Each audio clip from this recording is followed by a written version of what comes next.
Okay, we're live. Madam Chairperson, the meeting is yours. Let me know if you need anything. Thank you, Rob.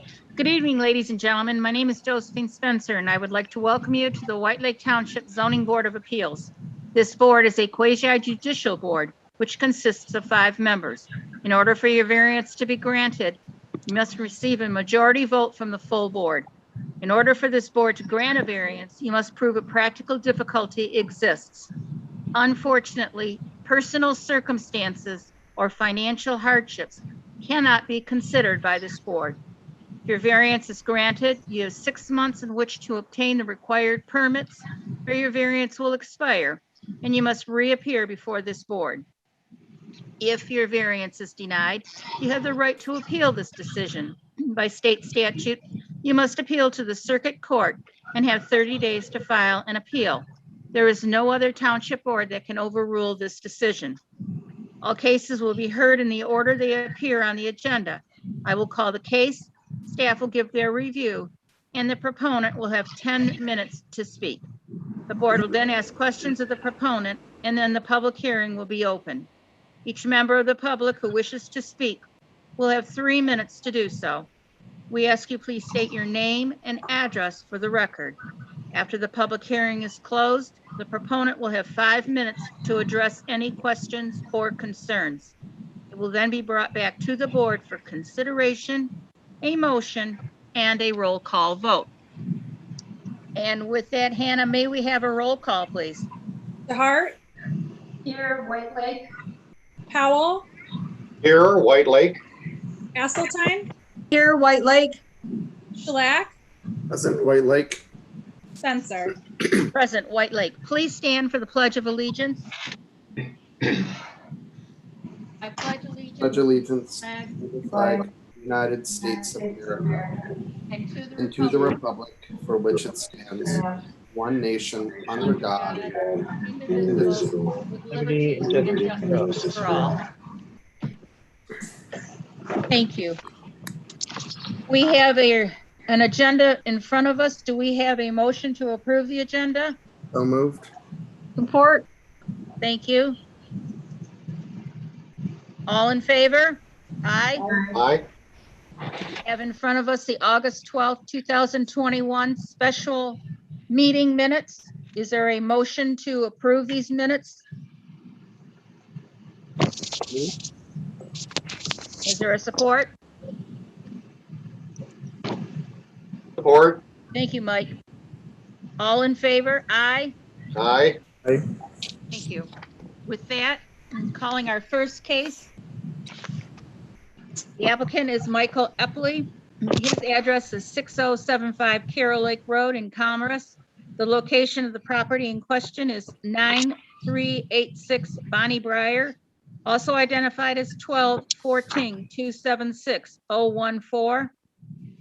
The applicant requests to construct an enclosed porch and an attached garage, requiring variances from Article 3.1.6.e R1D, single-family residential, front yard setback, side yard setback, rear yard setback, and minimum lot area.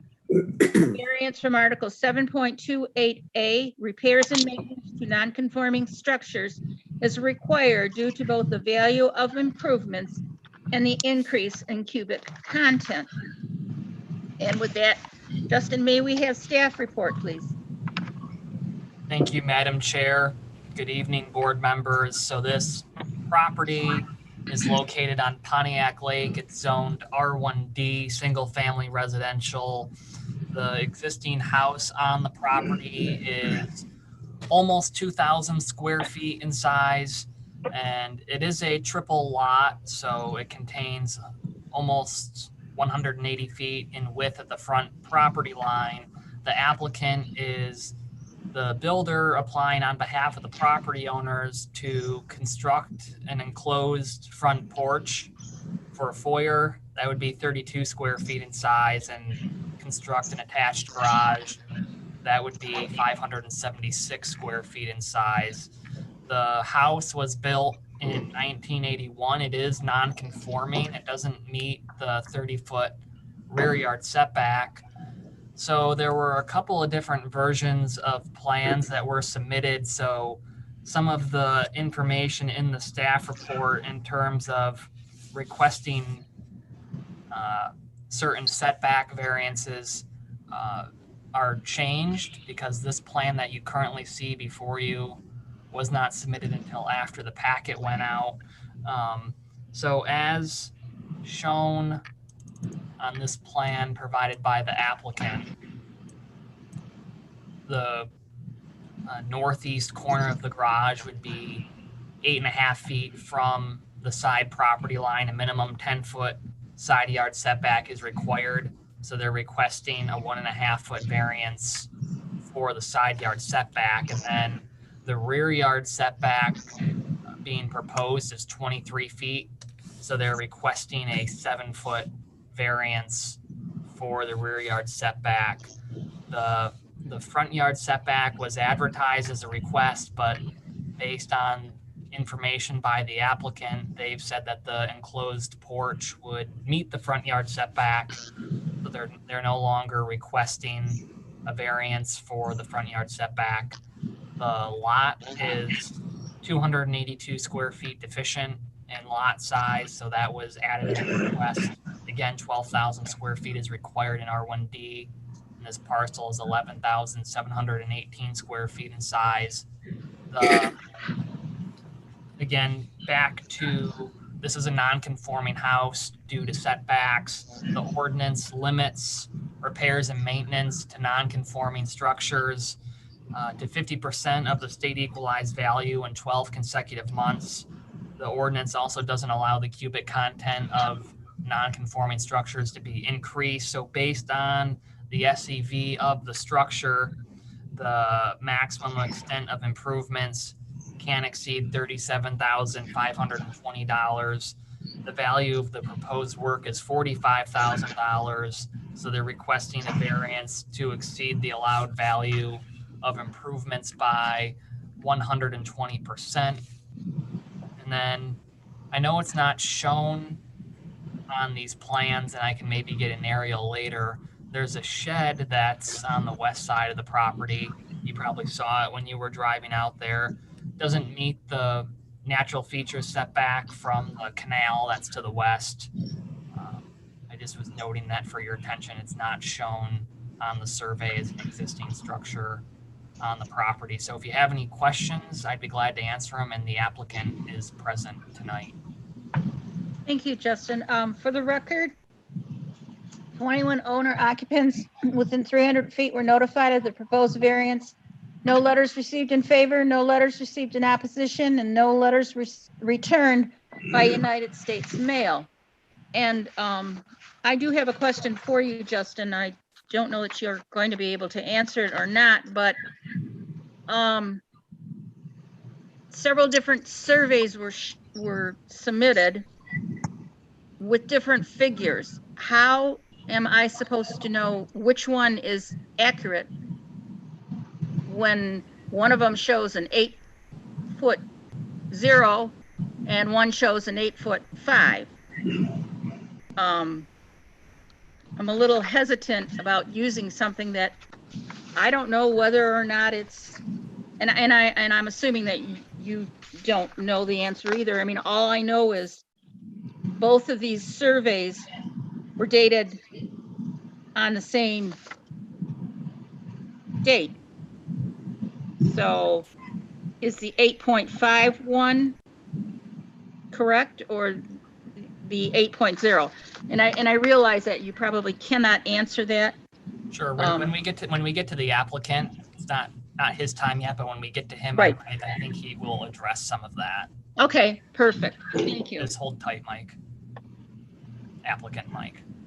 Thank you very much. Does anybody else have questions of staff? Yes, Madam Chair. Yes, go ahead, Nick. It's in a similar vein, but trying to understand this because, you know, as anybody who might have been at our last meeting might know, there might be a hypersensitivity to not knowing which plans to follow or are being followed. And you know, so what I'm wondering, it has nothing to do with the merits of the case. It's just simply the application process. Is there a deadline for the correct one to get to you? Do we have that? Is that something that's in either our bylaws, in our statutes, and kind of, if not, it feels like it should be in place. So I was trying to work with the applicant so they could provide something that they wanted to submit. So the plan that you see on your screen currently, this was submitted initially, and I guess I'll say there is an application deadline. It was on July 22nd. So that was the application deadline. This is the survey that came in, and then June 8th, it says. Yep. So this came in first with this. Mm-hmm. So these two things came in first. So the one showed 8 feet, this one showed 9 feet.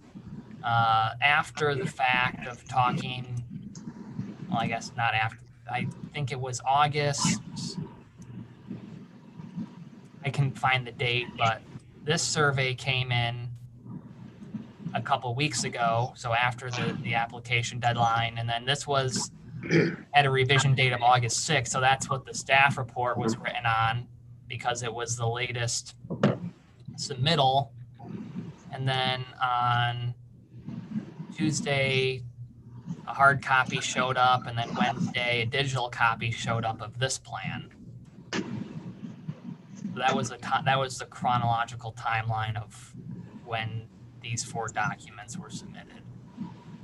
Yeah, I really pride myself in the fact that I live in a township where we're doing, we're working with residents, we're trying to work with neighbors, trying to make things work for people. I'm just, again, I'm struggling to even discuss. It's hard to discuss the merits when, and this is not pointed at you in any way, Justin. I'm just saying in general,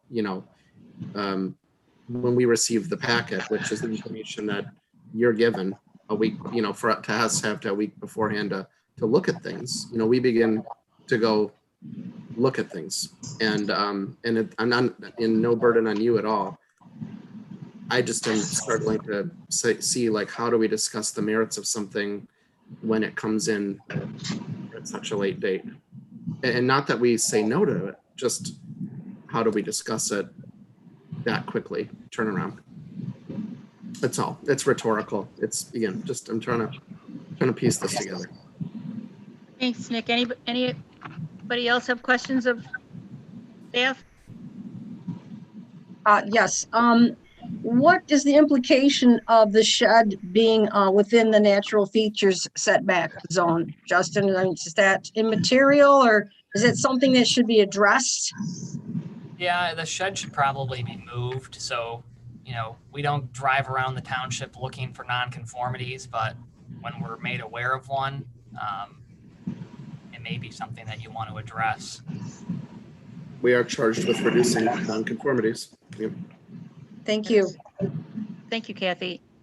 Any other questions of staff? Go ahead, Mike. Yes, thank you, Madam Chair. Answer one question. As we deliberate after the owner, the representative makes their presentation, we can assume whatever we want for the proposed setback. That is a proposed setback. So if we make it the least variance offered, I would assume that we take the largest setback that they present. So it's really up to us as to what we might want to do with that 8 versus the 8.5. But I have a question for Justin, and it's kind of, I think it's very germane to what we're going to be talking about here. The rear yard setback on the lake is defined as what, Justin? So the setback from the water is measured to the ordinary high water mark. Okay, so that being said, this survey was done by a very well-respected engineer. Grant Ward has been around a long time, and he has his license on all the surveys he provided. But the setback line, if you guys look at it, is shown from what we would consider a traverse line. It's an arbitrary line drawn along a lake to allow a surveyor to measure from, because it's very impossible to measure from a hypothetical line out in the water or from a water line that's constantly moving up and down, in and out, depending on the elevation of the water. So that rear property line is shown as a 30-foot setback. If you pull up, and Justin will do that as part of the presentation here, I'm sure that if you pull up the aerial from Gateway or Google, you'll find that the actual water edge is away from that, further north from that line. Don't be deceived by that red line that Justin has up there. That is a line that Oakland County overlays on top of an aerial, and that red line in no way represents any legal line. You would never design anything to that, nor should we ever use that red line for anything except a guidance.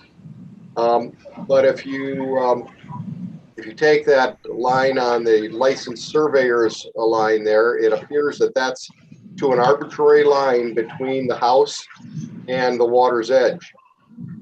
So as we deliberate here, we may want to keep in mind that the water's edge that Justin just defined as the setback line, same as the subaqueous line, may be different than that 30-foot represented in the drawings that we're looking at. I just wanted to kind of point that out so that we can discuss it later on.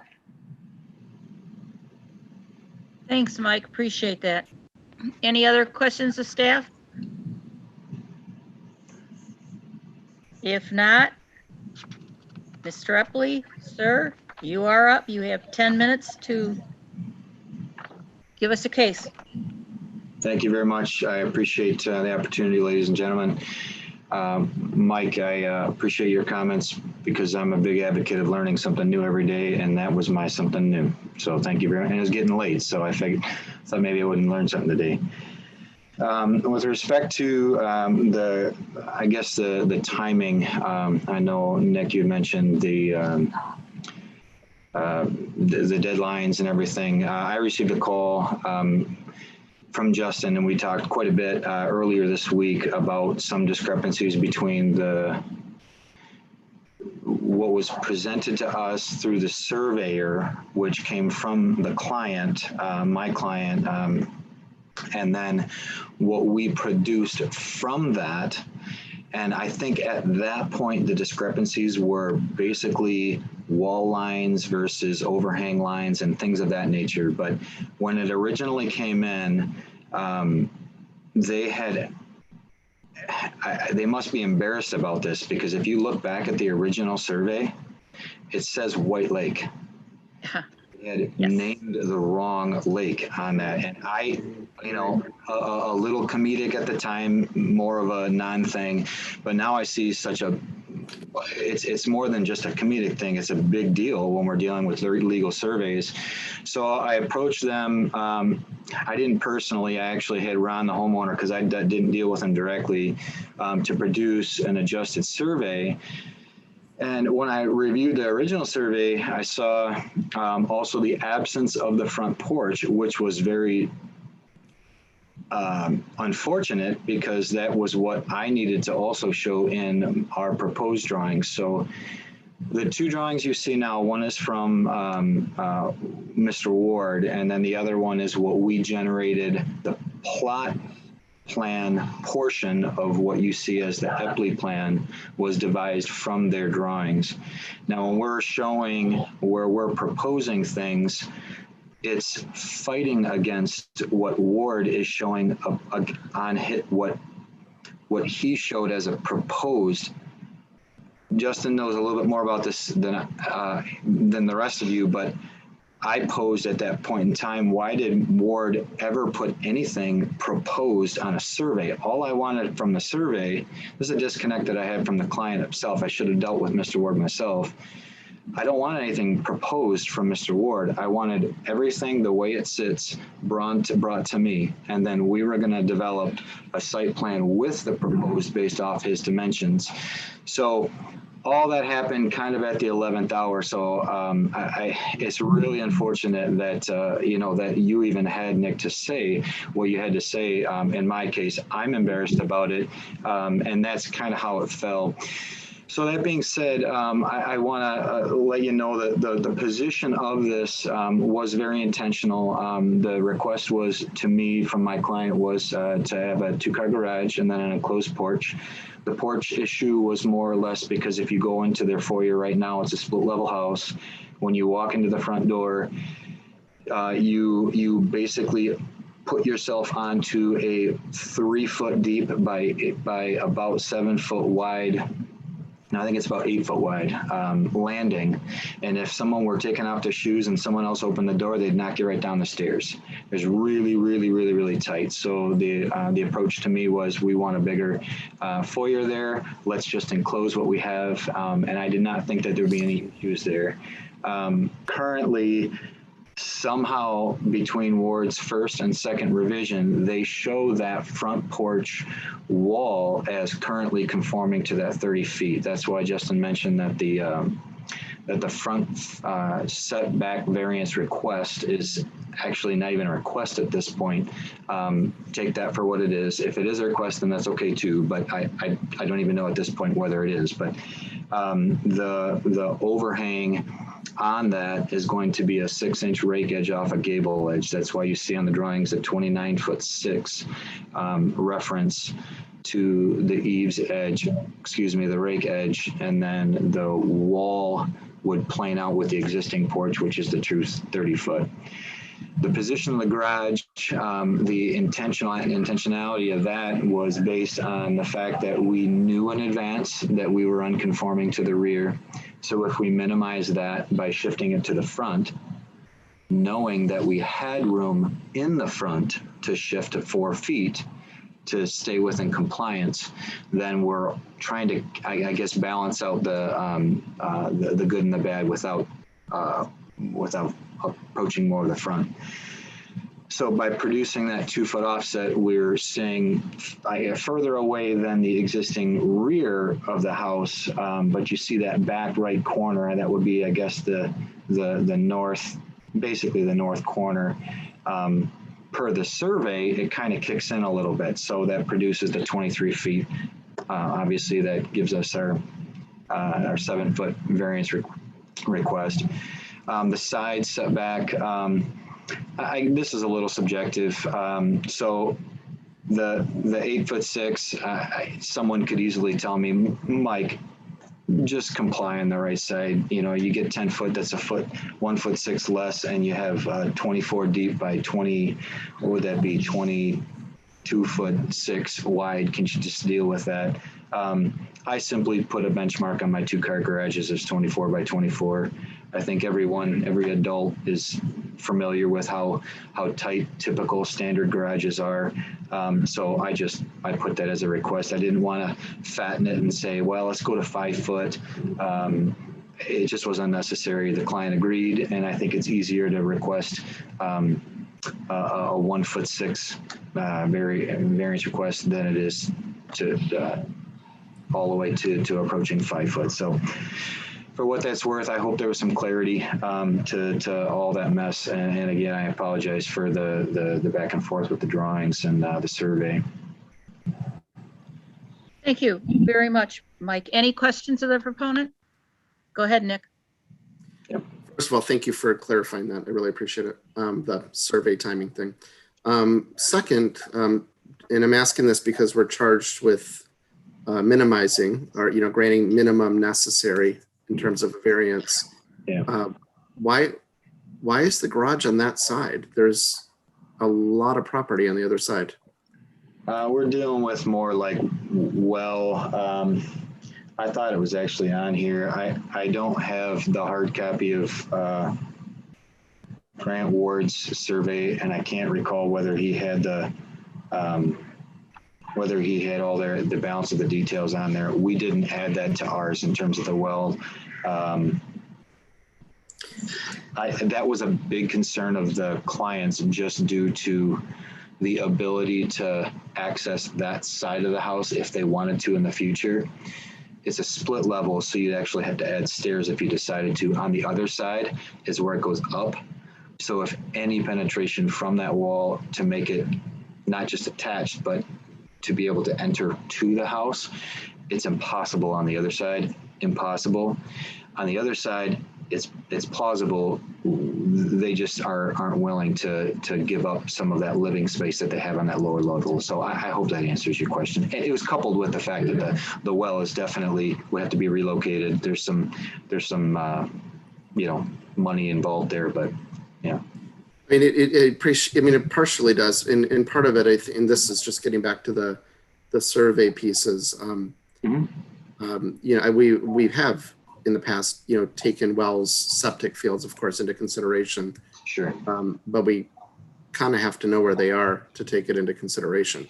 Yeah, is it not labeled on the one from Mr. Ward? Please help me see it if I'm missing. I don't see it. It's not. All right. I know from memory that it's on that side. I can note that or whatever. Because it was a discussion initially. Their driveway currently is basically if you took that garage and looked at their cars where they're parked at the moment, they're basically parked where that garage would be, and that's just, I think part of that's just where they're naturally. That's where the driveway is. Not that has to be, but I know the well was a key factor because it's a $4,000 or $5,000 cost that would be, just thrown into the ground. So those two are the main priorities. And I guess for me, I'm just, again, I've been very willing myself to take wells and things into consideration, just speaking for me personally. Yeah. But if it's on that side, there's an entire, other than the shed, a whole lot there. I just don't know where it is to even be able to take that into consideration. Yeah, and again, I think the reality was a big concern from our first meeting months and months ago was whether or not it was balancing out the entrance from the garage into the house. Now, eventually that turned into let's just make it, let's just make no entry. On the other side, because it's a split level, there is no possibility to be able to produce that opening even in the future, because it's just not, you cannot do it. On this side, it produces the availability to at least have entry from the garage into the house. And that was significant to them. Original design, which you showed at the door, it was on the very back corner to enter into what's now kind of like the lower level living room. They just weren't willing to give that space up, but it's there and ready, but it won't be there and ready if we have to put everything on the other side. And they, the bad news of $5,000 too. That's from their perspective, that's kind of where the decision process came into play. Appreciate it. I'm going to pause for now. I've asked a lot. Thanks. Okay, thanks. Oh, no worries. Yeah, appreciate it. Thanks, Nick. Mr. Epley, I do have one question for you. Are your clients aware of the fact that this board is charged with eliminating nonconformity and not increasing it? If you're talking about the shed, they don't. I didn't even know about the shed. No, I'm not talking the shed. I'm talking the garage. Oh, You're asking us to go into the setback. You're asking us to increase the nonconformity.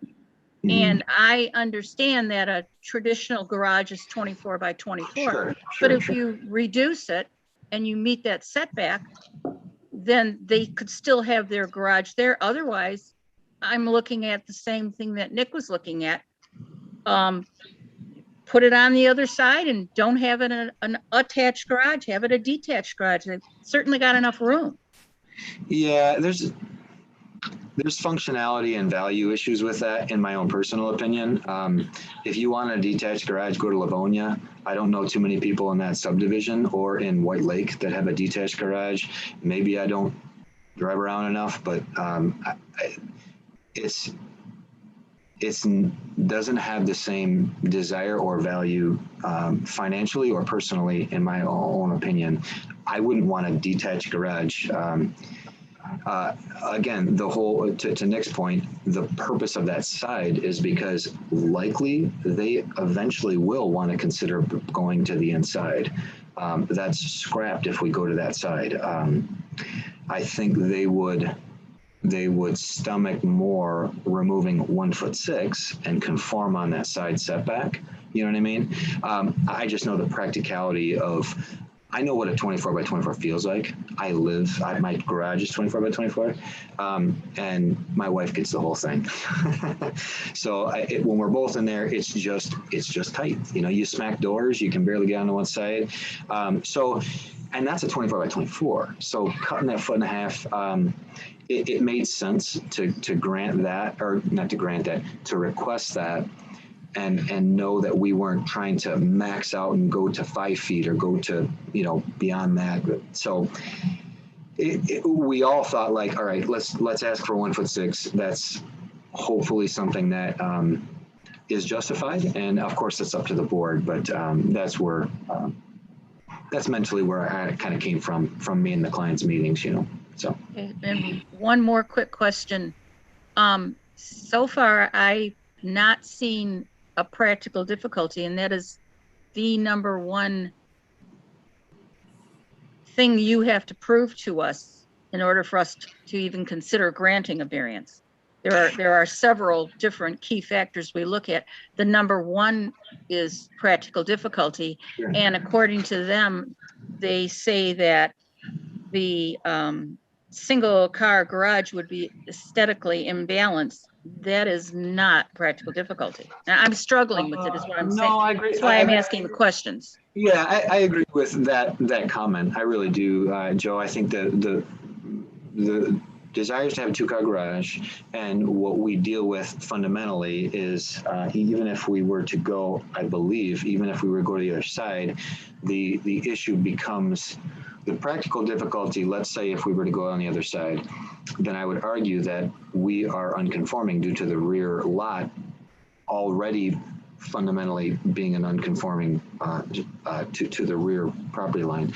That's really where the issue lies here. Not so much the side lot, because we can adjust to 1'6". We can go to the other side, cost prohibiting. But no matter what we do of those two scenarios, even if this is granted, we still have the practical difficulty that if they want any garage, 1-car or 2-car or half-car, we're dealing with the rear setback is truly the unconforming nature of that is what we're up against, right? I mean, I don't know if that's fully accurate, but I believe that that's accurate. Okay, thank you. Any other questions of the proponent? I think Debbie had her hand up. I have some. Okay, go ahead, Debbie. Well, a few of them have been answered, but if we have the 10 feet on the side, I guess that's the north side of the proposed garage, up until 3/4 of the way back. Is that, and am I looking at that correctly? Yeah, because the farther you go to the front, you meet it for sure. It's just the back corner. So if you pulled the garage forward, you might lose that, but then you're into this front yard setback, correct? Correct, yep. Okay, Yeah, right so now if the garage, if it wasn't quite as deep, you might be able to get it in that side. I do agree that, you know, I was thinking, okay, they do need to, it would be better if they access the house from the garage, because then it makes, but since they're not, it really doesn't make any difference if it is a detached garage, because they're not accessing the house from the garage. And I do feel that we do need to know where the well is. I did notice that I believe it was the sewer, the pump was on that corner, I think, on the opposite side, on the corner of the house. So I don't know if that would impede putting the garage on that side. And the practical difficulty, I guess, is the lot is non-conforming because it's, so you'd have to get a variance for that, because the square footage of the lot isn't conforming. And you're right, the house was built non-conforming when it was built. And maybe I'm just talking out loud, but I was wondering, okay, if you want a 24 by 24 foot garage and you want to eliminate that side yard setback, could you even angle the corner? Would that help? Or are you still, maybe it's too much? Can you utilize some attic space and use it for storage and still bring the garage in a little? Yeah, I'd actually have to do a little bit of real math to find out how far you'd have to shift it up in order to actually true that corner up to get to 10 feet. Because I don't know what that is. To me, at that point, I'm just trading one variance for the other, because we would be getting into, the overall depth. Speaking to your question about the overall depth, I have an 8-foot bed extended cab F350 truck. I know everybody doesn't have those trucks, but it won't fit in a 20-foot car garage. If I touch the drywall, in the front wall, the overhead door doesn't close with the hitch, and so and that's not an uncommon vehicle.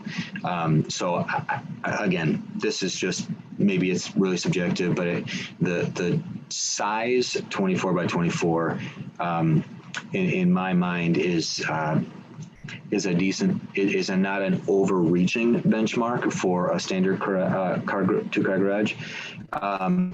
But again, if it's a matter of squeezing anything, 1'6" on the side yard setback would be more palatable than squeezing the front to back, I think.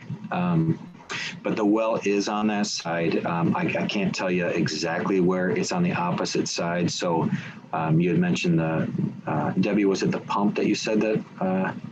Yeah, the grinder pump for the sewer. Gotcha. Yeah, and those should have been located on that survey. But I know the well sits on the opposite side of about midway back from the existing home. So again, I don't know whether it's worth trading one variance request, for the other to save the side setback. I felt that it was more safe that 1'6" that gives the neighbor, potential for future years to ask for variance if possible and still keep those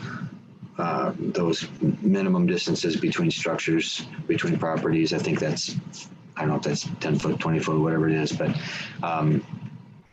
that's why we didn't ask, go to like 5 foot or whatever, just because we want a wide garage. It wasn't the intent. The intent was just to get something that's standard, is probably the best word I can describe it for that garage. But yeah. Excuse me 1 minute, Mike. Nick, I'm going to take the file down. Can you take over? Thank you. Absolutely. Are there any other questions for the applicant?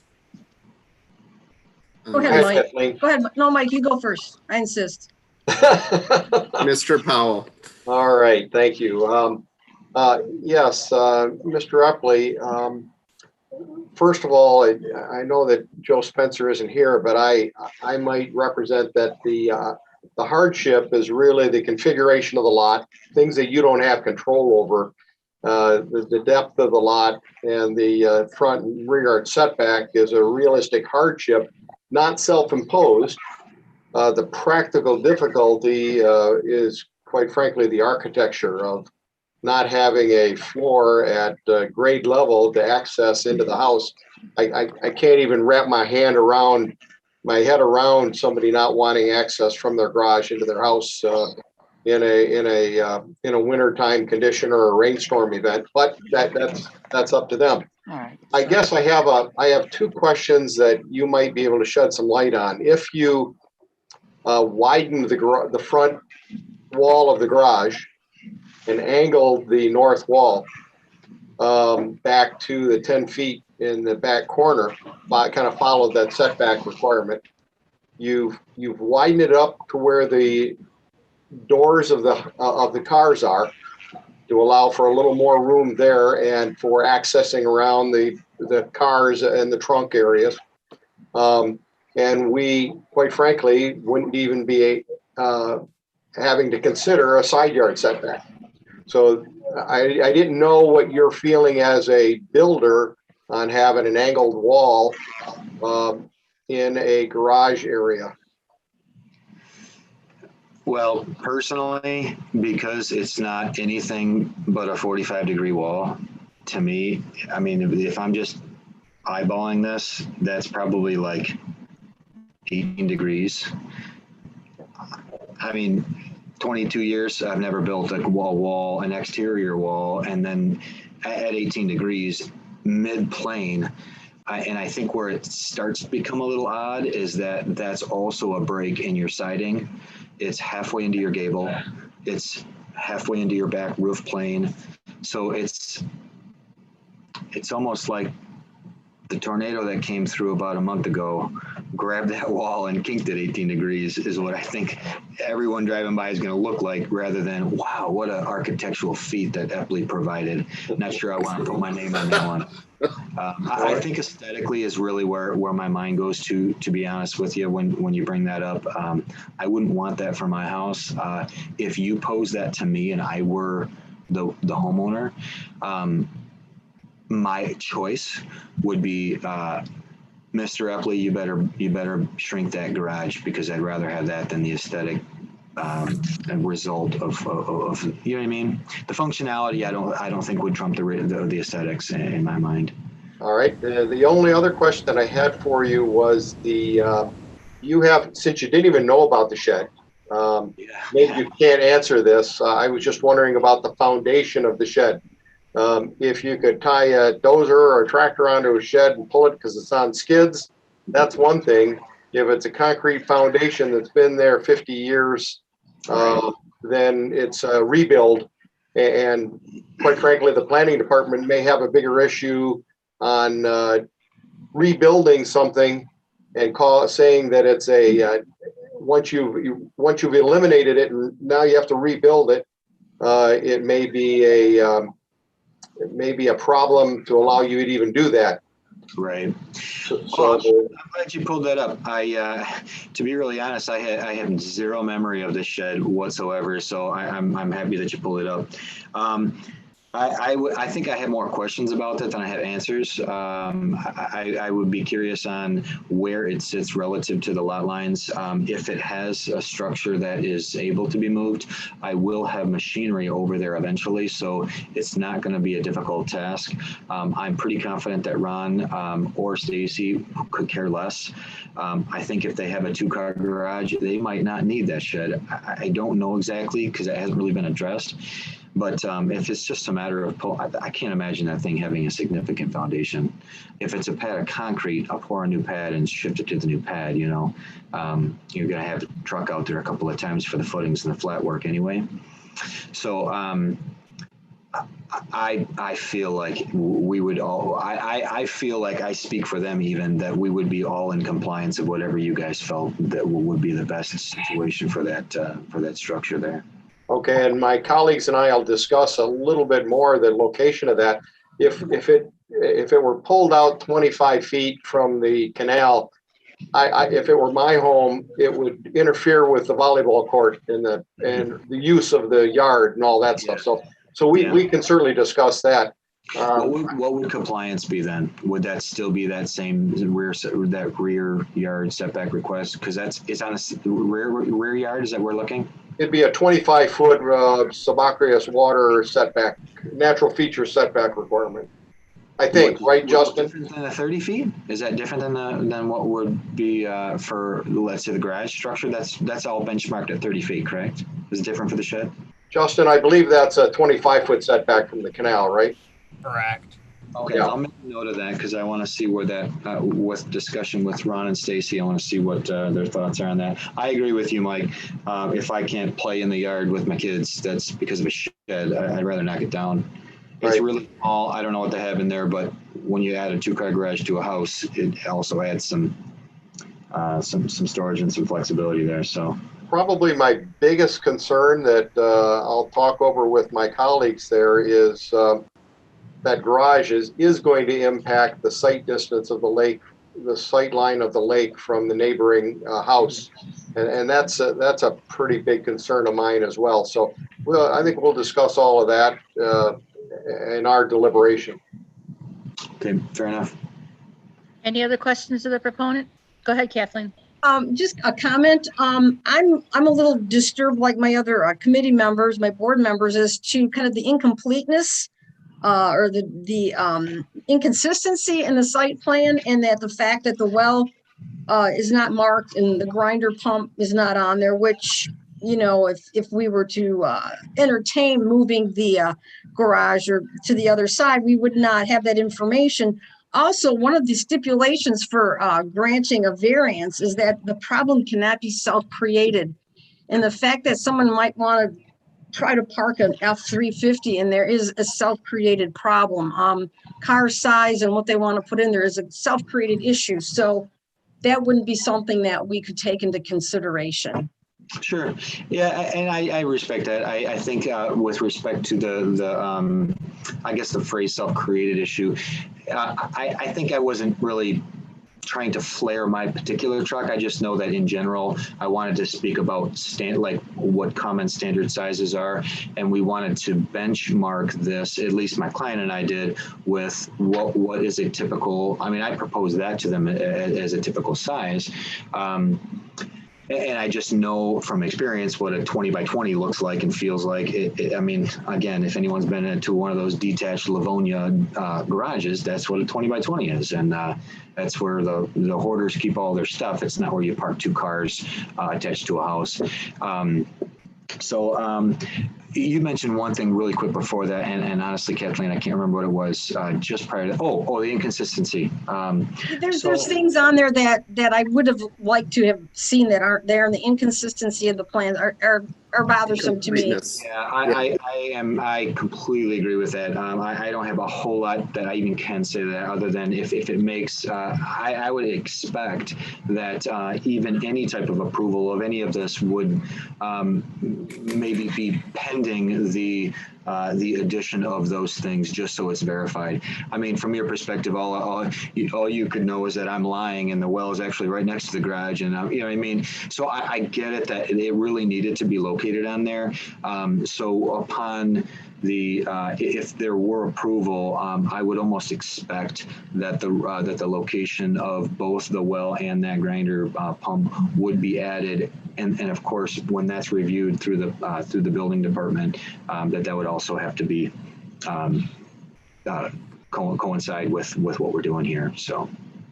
And I am really sorry about that. I haven't dealt with Mr. Ward before. Mike, I know you mentioned that you guys have probably seen lots of surveys and lots of companies. I haven't, to be honest. And I just was, when I saw White Lake, I laughed, and I don't know I don't know how that happens. But respect it or not, I probably wouldn't recommend myself to him anymore. I was disappointed with that. And generally, I do see the well, septic, all that stuff indicated, and we transpose that onto our own. What you see on what we consider the Epley version, we transpose their dimensions and everything onto us. And then add the proposed drawing. I don't even know why he would ever propose anything. It's a survey. Nothing I've ever seen from any survey before. I was just very disappointed.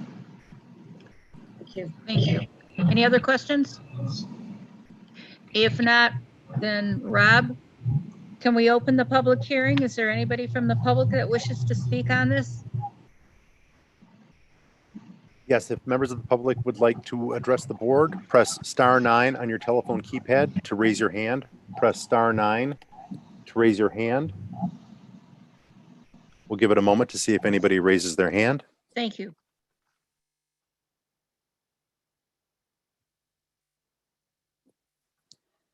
Again, reminder, press *9 on your telephone keypad to raise your hand if you'd like to address the board. No one has raised their hand. Thank you. With that, then I will close the public hearing and bring it back to the board for discussion Board members? Well, I'm still,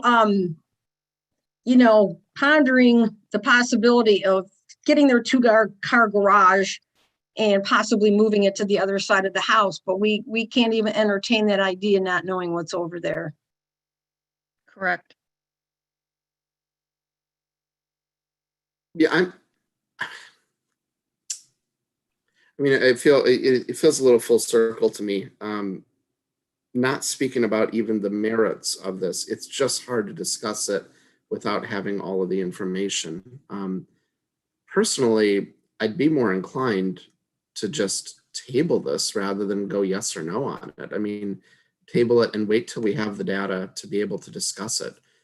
I want to be fair to the applicant's owner. I want to be fair to Mr. Epley. I want to be fair to the neighbors, which involves the thing Mr. Powell mentioned about sight lines. It seems really difficult to make any kind of wise decision, no matter which way we go, without the data. And it's just very difficult for me to make any call on this. Thank you, Nick. Any other comments? Well, I was thinking the same thing of possibly tabling it.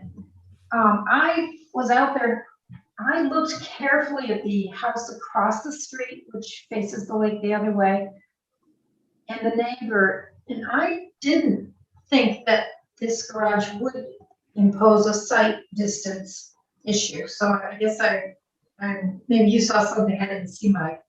But I looked at that carefully, thinking it would not block anybody's view. And after seeing the back photo of the house, I do see that even if they don't have access from the garage into the house, which again, I don't know why you would put a two-car garage attached and not want to be able to access the house, they could at least, if they had a door off the back of the garage, a man door, they could go out that door and straight into the door wall. So in inclement weather, raining, pouring rain, snow, they could get into the house quickly without, if it was on the other side, they would have to run all the way around to the front door, it appeared. I do see a hardship with the style of the home, and I have actually been in a number of bi-levels where the garage does not, it's attached, but you cannot access the home. And I've stood there many times trying to figure out how you could cut a hole in the wall and bring stairs in. The larger the garage, you do have some room for a landing then in the garage to put your staircase into the house later. So I understand that also. If the well is indeed on the other side, that would be quite a bit of cost of moving the well. So I guess I'm thinking maybe it should be tabled also until and Mike said something about the water line being different from the traverse line. If the water line is farther out, then do we even have a rear yard setback issue? Right. So I think there are a lot of pieces of missing data. Thank you, Debbie. Any other comments? Madam Chair? Yes, Mike. Yes, as usual, my colleagues have brought up a large number of items here that additional information would be extremely helpful. On the say the south side or the west side of the house there, if it was moved over there, it could be made much wider than even 24 feet. Because it wouldn't be encroaching on a side yard setback. And just me personally, this is just my personal opinion, I don't have nearly as major issue of the setback from the lake as I do from a side lot line. And so it appears to me that there's going to be a request for a variance on which either side the house is on from the lake. but it eliminates any side yard setback issue. And by making the garage maybe a little wider, that shed can easily disappear then, because there's more room in the garage that they can include. So I'm totally agreeing with my colleagues on tabling this. Thank you, Mike. Any other comments? Well, with that then, does somebody want to entertain a motion? I'd be happy to. Thank you, Nick. I move to table the variance requests of Michael Epley for parcel number 12-14-296-014, identified as 9386 Bonnie Briar Drive, to consider comments stated during this public hearing. And do we have a motion to approve? Madam Chair, I'll approve that, subject to the parcel ID number really reading 12-14-276, because I think he said 296-014. Okay. And certainly, Thank you. not only discussing all our addressing all the items we discussed, but certainly adding a great deal more detail to the drawing for us. Thank you for catching that, Mr. Powell. Absolutely. Thank you. We'll be careful with our words, because I heard the word approve a couple of times. This is Mike seconded a motion to table. The table, yes, I apologize. With that then, if there's no additional discussion, Hannah, maybe have a roll call, please. Shellac, Yes. Powell, Yes. DeHart, Yes. Spencer, Yes. Hasseltine. Yes, Okay, then, Mike, do you know what we're looking for? Hopefully you can get it all together and get back to Justin as quickly as possible so he can come back before us. But just keep in mind, we have to have the very specifics there. And, you know, if you have to take a tape measure out and measure it yourself. With regards to the well, correct, in the grinder? Well, we want to know how far away I'm curious on what it is other than the well and the grinder that would need to be added to this, because we could. Well, the shed isn't listed on the plans. Sure, So I mean, if they're going to include the shed, we just need to know those setbacks from the property line, from the water's edge, so that we can take that all into consideration. And I'm sure if you get a hold with Justin. Okay, show the unconforming shed on the drawings would be necessary for this and future drawings, correct? Correct. We need to see everything, yes. And the seasonal high water line. Oh, that's right. Don't forget the seasonal high water line. Practically how that's supposed to be shown. I'm more confused about that. So Grant Ward, he knows exactly how to do that. You don't. I'm sure Justin could follow up with this too, right? Yeah, you can't do that, Michael. That's a surveyor. Gotcha. Yeah, gotcha. Okay. Yeah, maybe I can talk with Justin about the very specific bullet points of clarity that I'll need on that. If it's locating something that, you know, that we have gone on site and seen to be true, that it's over there and not, then we can do something that's pending, that those are drawn in, was what I was going to say earlier, but I don't want to go out of process. I'm looking at the months, and to take a whole month off of this because of something that we've all seen is on the other side. We can make a motion to approve and have it pending that's drawn on what's being brought to the building department. But is that not accurate? No, is that even attainable? I don't even know that. Madam Chair, so we've made a motion and approved it. So I would just I would also say please work with Justin to coordinate the timing so we have the information. I mean, Justin will steer you right on this. He'll let you know when, you know, he needs the information and when we need it so that we can sufficiently look at it after seeing the new designs too. We want to be fair to you and to everybody. Yep, sounds good. Yeah. Thank you. Okay, Calling thank it you. Thank you so much. Our next case, Raymond Roberts, 10016 White Lake, Linden, Michigan. The location of the property is 4590 Braidwood Drive, also identified as 1206454054. The applicant requests to construct a covered porch, requesting variances from Point of order. Article- Whoever has the dog is going to have to keep themselves muted. Oh, they're quiet now.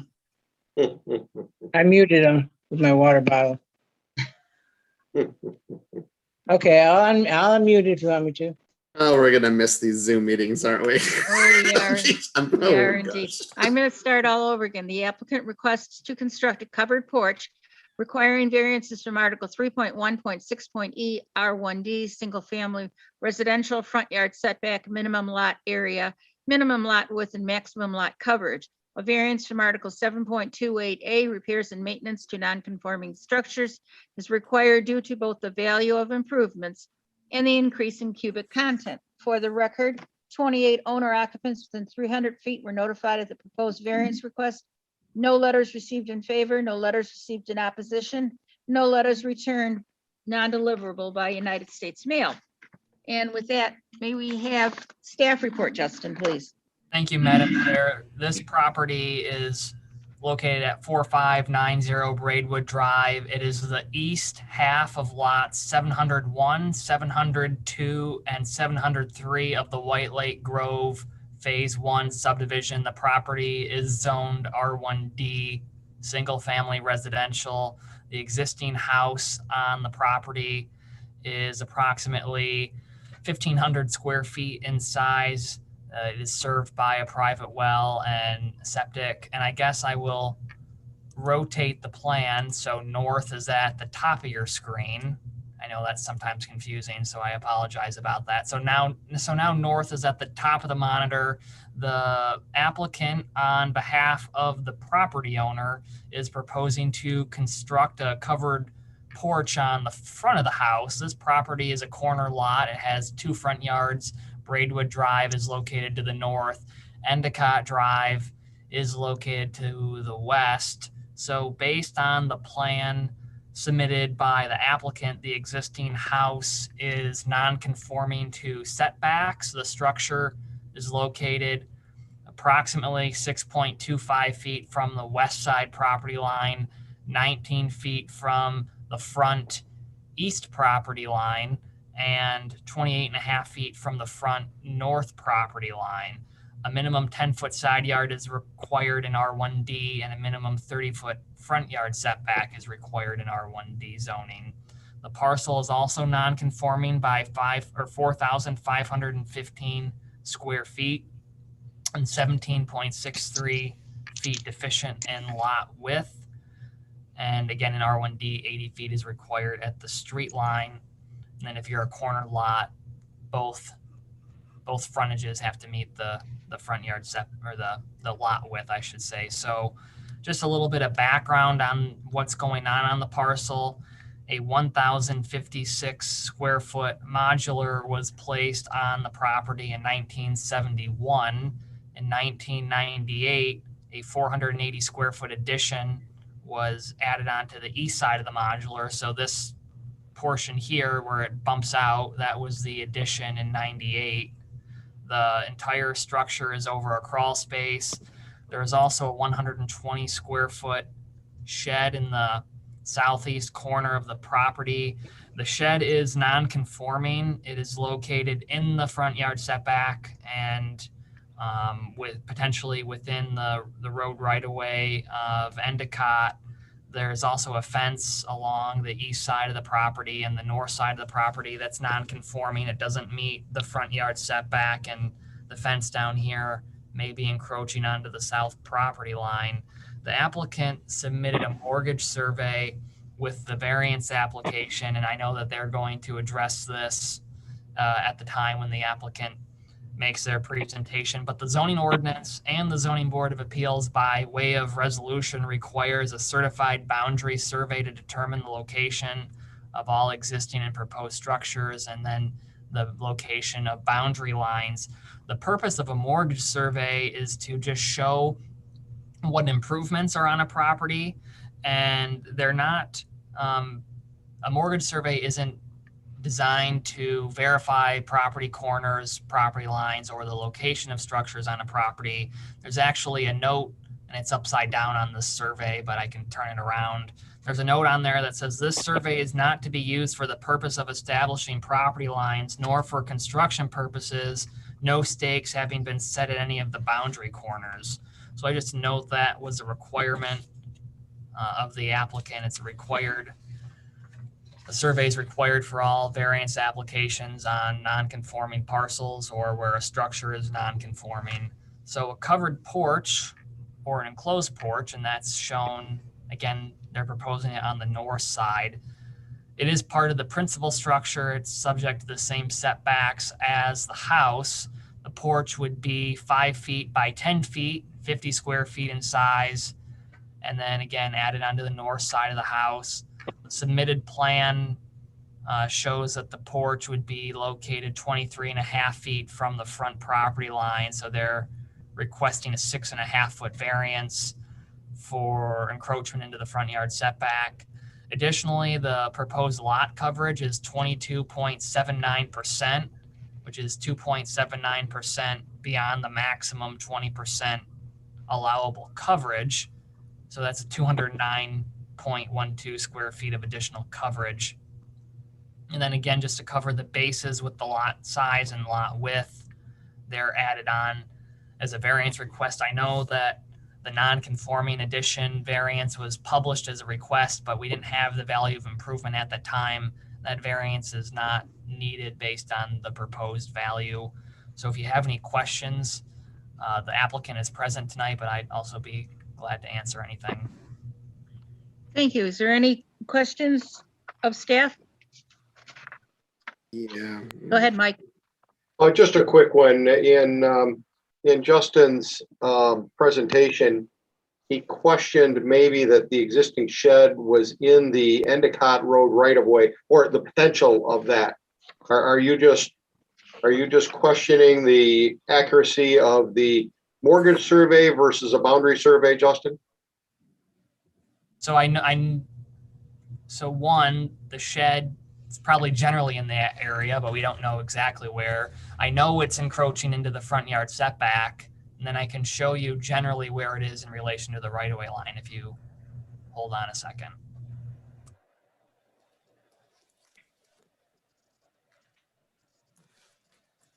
Or maybe ask some more questions and I'll pull it up as you're talking. No, that's actually, yeah, you can wait and do that for our discussion. And the Oakland Gateway does show it's kind of right at a property line, but I'm going to say the same thing about the Oakland Gateway drawings.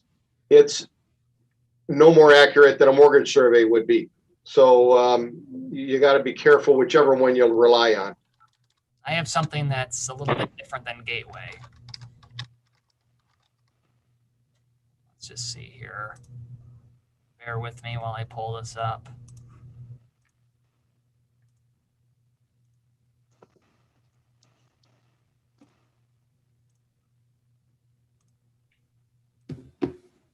So here's the right-of-way. It's shown in yellow. There's the shed. There's the fence. Fence is in the road right-of-way. According to this, looks like it's slightly off the property line on the south side. So that's the shed, where the shed is definitely not meeting the front yard setback of 30 Correct. feet. Yep. Okay, thank you. Thank you. Nick, did you have a question? Let Debbie go first. I've asked a lot. I mean, I'll go ahead. I've talked a lot tonight. Please. You guys do. I should out. say, That's Madam fine. Chair, please let Debbie go first. Go ahead, Debbie. Thank you, Nick. I have just one question for Justin. In 1998, the 480 square foot addition was constructed on the east side of the house. what was the front yard setback in 1998? So was a variance granted for that, that addition into the front yard setback, or was there? And we had a rogue building official for many years here that just approved things whenever they wanted. So, yeah. Ouch. Wow.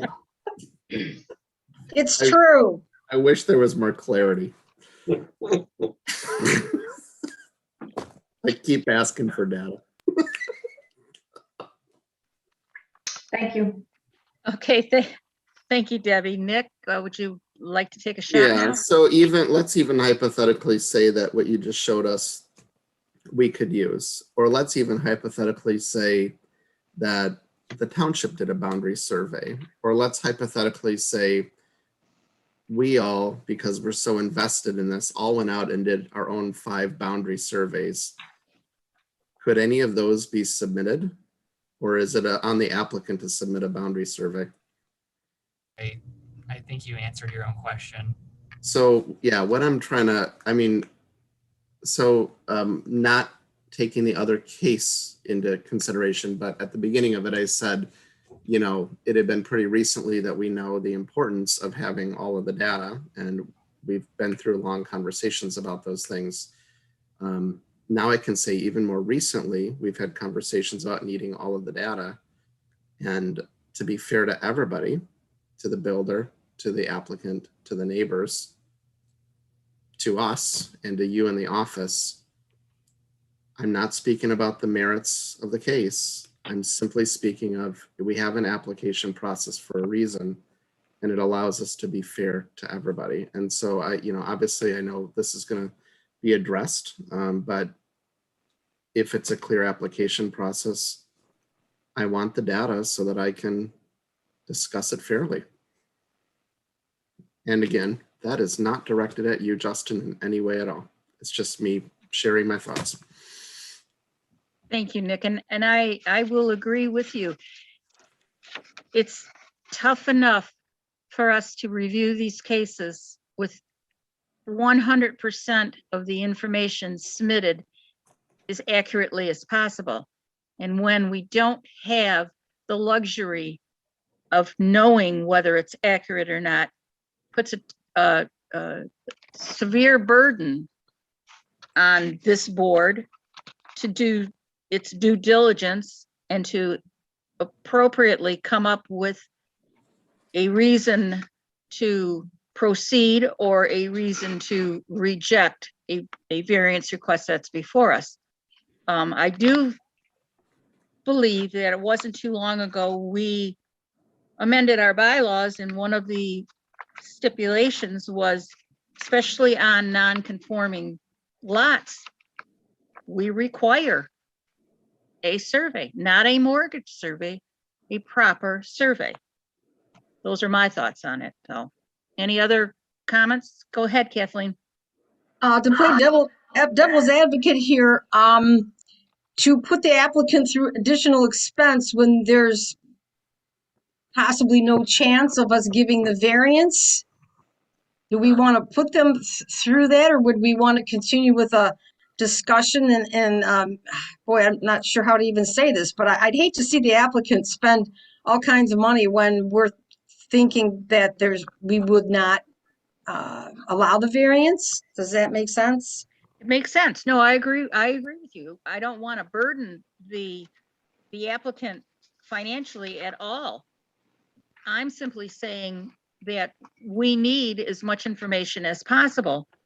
And yes, there are cases that are going to come before us, and we know by just reviewing the documentation that was presented to us, whether they meet 7.37 standards, the practical difficulty, the unique situation, whether it's self-created, are we denying them substantial justice, and are the minimum variances necessary? We have to answer each and every one of those questions in order to grant or deny a variance. And I'm just saying, it just makes it tough. Well, we don't have 100% of the information, and especially on lots that are non-conforming. So go ahead, Nick. just because I have practice responding to the devil and the devil's advocate. I'm teasing. I was gonna say there was no snowball's chance in hell that it's gonna pass, but I decided on not to do that. Well, that might be 1 in 5. Yeah, you never know. I love it. So, but here's the thing. I think you're asking a totally fair question.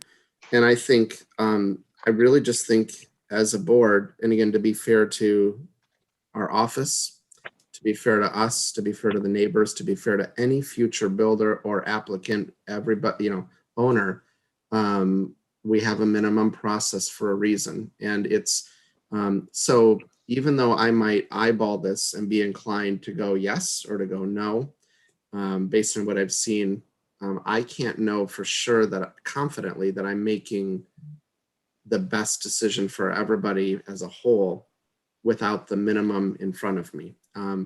Yes, it seems a little rough to ask somebody for something if one or more of us are feeling inclined a certain direction.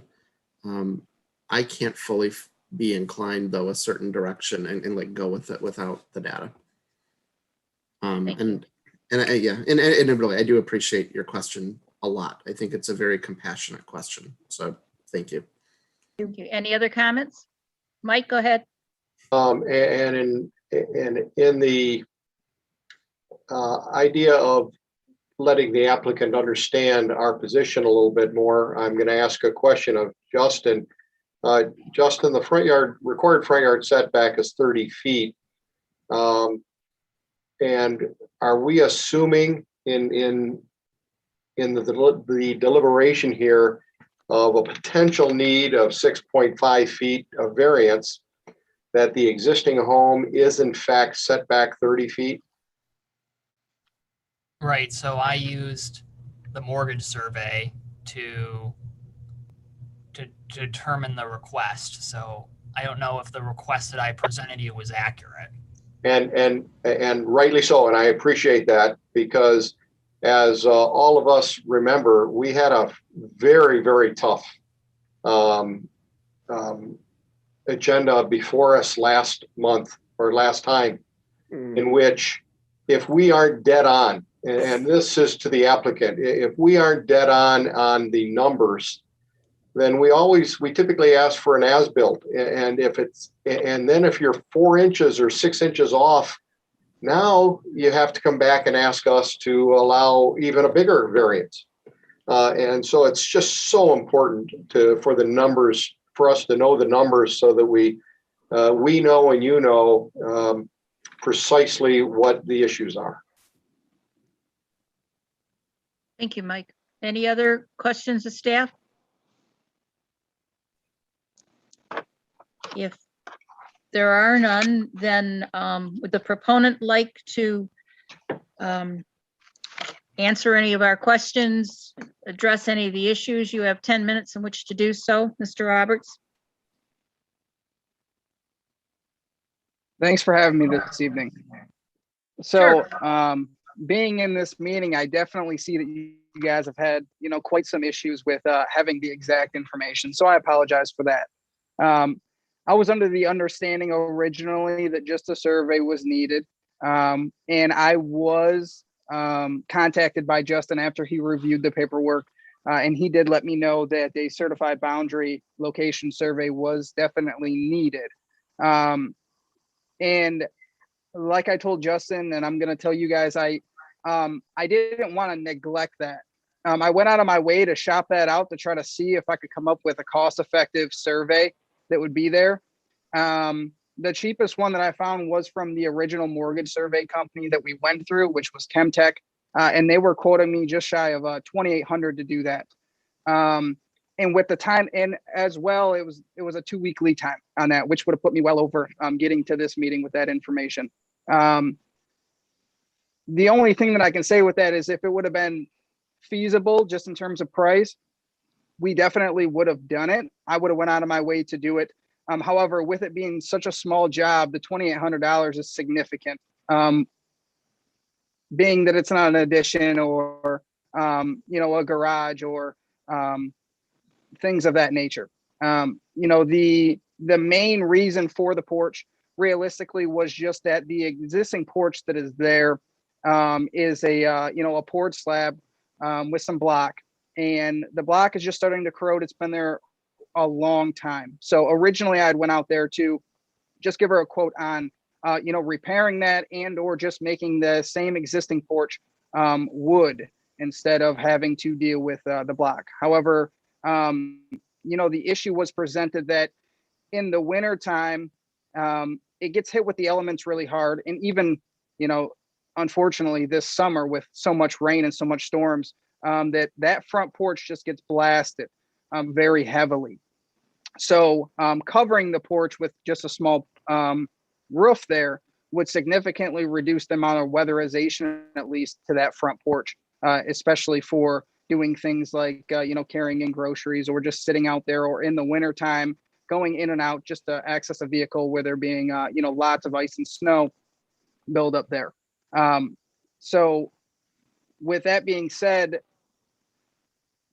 initially, I didn't realize that, at least in White Lake Township, that as soon as I attach that roof to the house, that becomes more square footage onto the property, which leads us to all of this. I do know that now. However, that's the only thing that I really have, to be completely honest. I was just trying to come up with a solution for her, as well as, if we were already into the porch, to just put a small covered roof over it. It just seems feasible. It seems realistic. So that's what I have to say about that. But I'm not downplaying the fact that the mortgage survey obviously is not what you guys want. And, listening to the meeting before mine and, briefly some comments about the last meetings, the certified boundary and location survey, now that I've listened to you guys, seems like it's much more serious than I originally had attended or originally noted. So if you guys have any more questions, I'd love to try to answer them for you guys, but the job's pretty small and straightforward, just in terms of what we're doing. Thank you. Any questions of the proponent? Joe, I just have one. Go ahead, Debbie. One statement for you. Did you read that any letters went out to the neighbors? Yes, I did.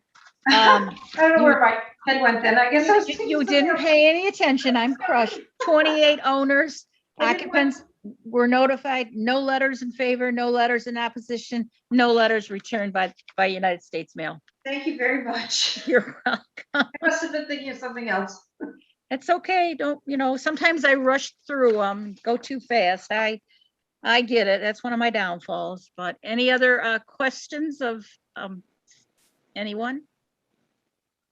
If not, Rob, I'd like to open the public hearing. Is anybody from the public present? No, we don't have any members of the public in the meeting at this point. Thank you. With that then, I will close the public hearing, bring it back to the board for discussion, consideration, or a motion. Madam Chair. Yes. So at the risk of being a broken record, I think it's important that we have all the data to go one way or another. And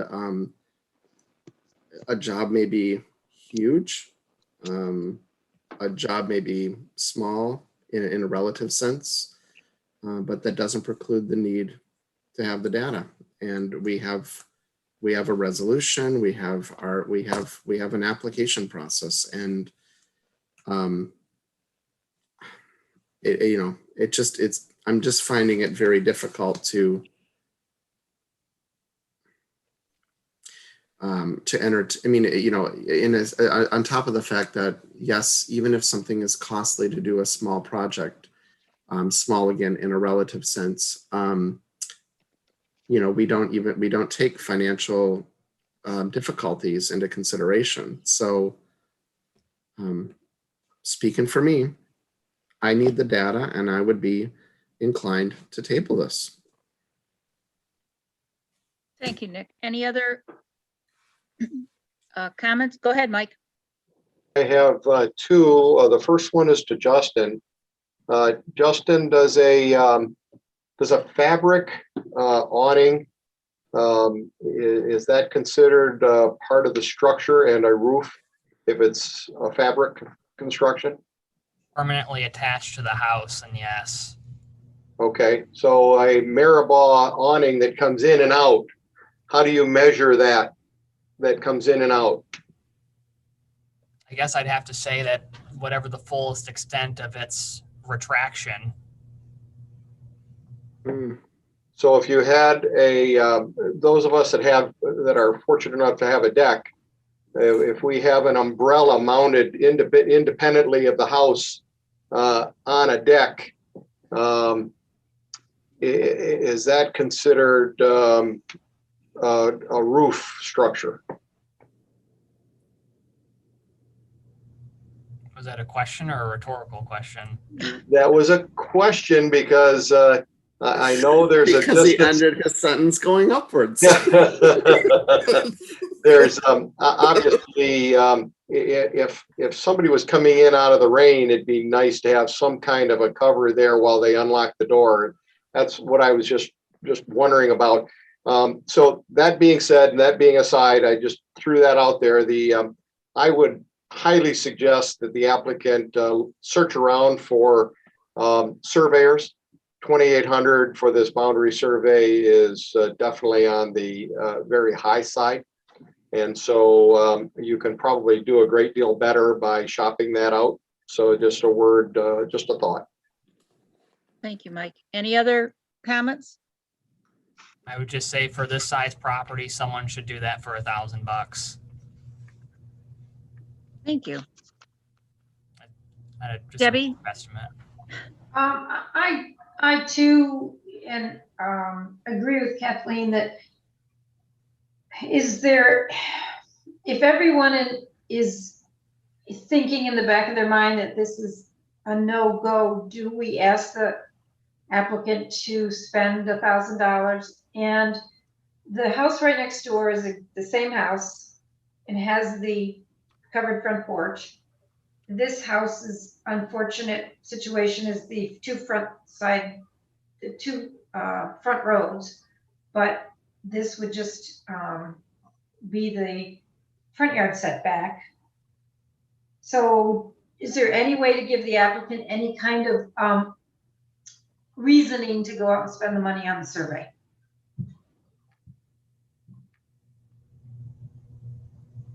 I really think that's a board, as you guys are discussing the merits of the case, and you are having three people lean in a certain way, regardless if you had a mortgage survey versus a certified survey based on is the request itself meeting the criteria, then maybe you do make a decision, Debbie, just to your point. So that's really, nothing is stopping you from doing that. Could we do a vote and a yay or nay on this, and then it would be subject to them obtaining a certified boundary survey? Well, potentially. I just don't know what the setback would be that you would be granting. That's Okay. the issue. All right. Maybe now is the time that we should go through 7.37 standards.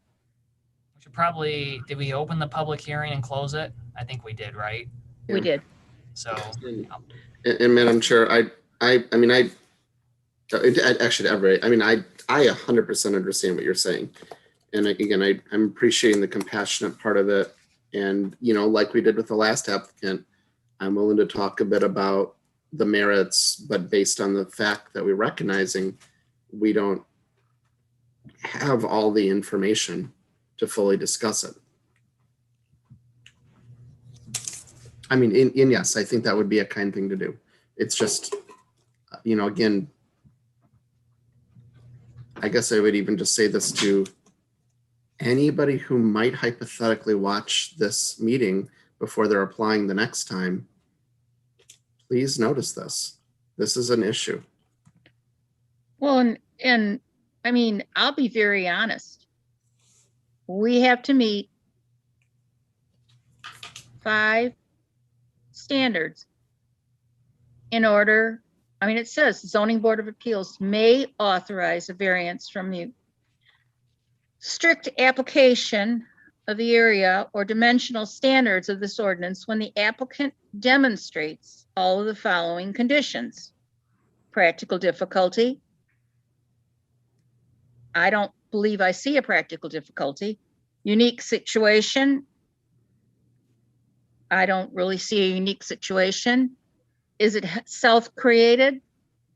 That one is questionable. Are we denying them substantial justice? And is it the minimum variance necessary? So that's just my personal opinion. And I'm just wondering if the board wants us to go through the standards and see if we can make a determination on how we answer these questions.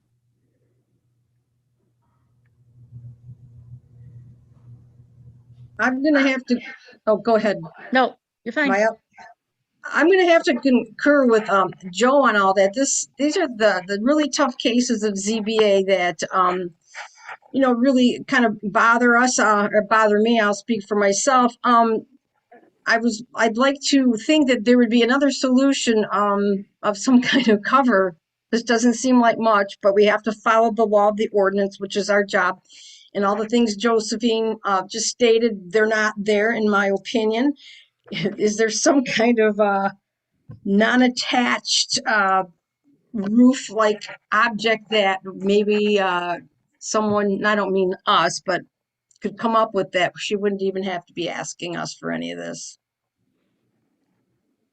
If a four-posted, like gazebo structure was constructed, Justin, it was not attached to the house, like a detached garage, but a detached roof line, is that considered part of the structure? Anything within 10 feet of the house is considered a part of the house. Okay. Mike? I certainly am agreeing with the observations of all of you. Unfortunately, as much as I think all of us would love to allow you to have a porch there, meeting the requirements that the law puts before us to grant a variance, I would have a hard time granting that as well. So you can kind of add my voice to my colleagues there. And just me as the fifth person, I'm being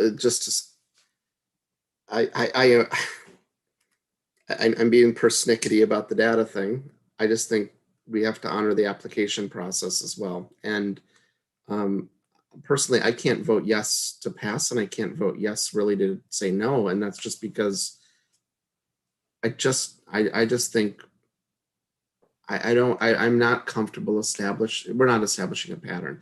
I'm not comfortable. I'm just not comfortable proceeding with any kind of thing without everything. And again, I think this is, I don't think it's right for our office either. I mean, I don't want our staff to be put under the situation of having to give us an incomplete application, which is exactly the situation. So if I do vote no on a motion to either approve or deny, whatever it might be, I just want you to know the reasoning behind it. Thank you. With that, then, if nobody else has any more comments, Justin, may we go through the standards 7.37? Standard A, practical difficulty. A practical difficulty exists on the subject site, and strict compliance with the zoning ordinance standards would unreasonably prevent the owner from using the subject site for a permitted use, or would render conformity unnecessarily burdensome. Demonstration of a practical difficulty shall have a bearing on the subject site or use of the subject site, and not to the applicant personally. Economic hardship or optimum profit potential are not considerations for practical difficulty. Thank you. And I've already expressed my opinions on the fact that I do not see a practical difficulty. Does anybody else want to make comments?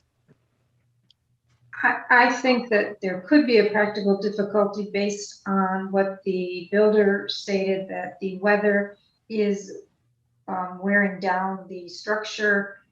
I know it can't be on the applicant, although I do feel that ice in front of a front door and your only access into the house is probably not a safe access. So I do see a practical difficulty with a cover over the front porch.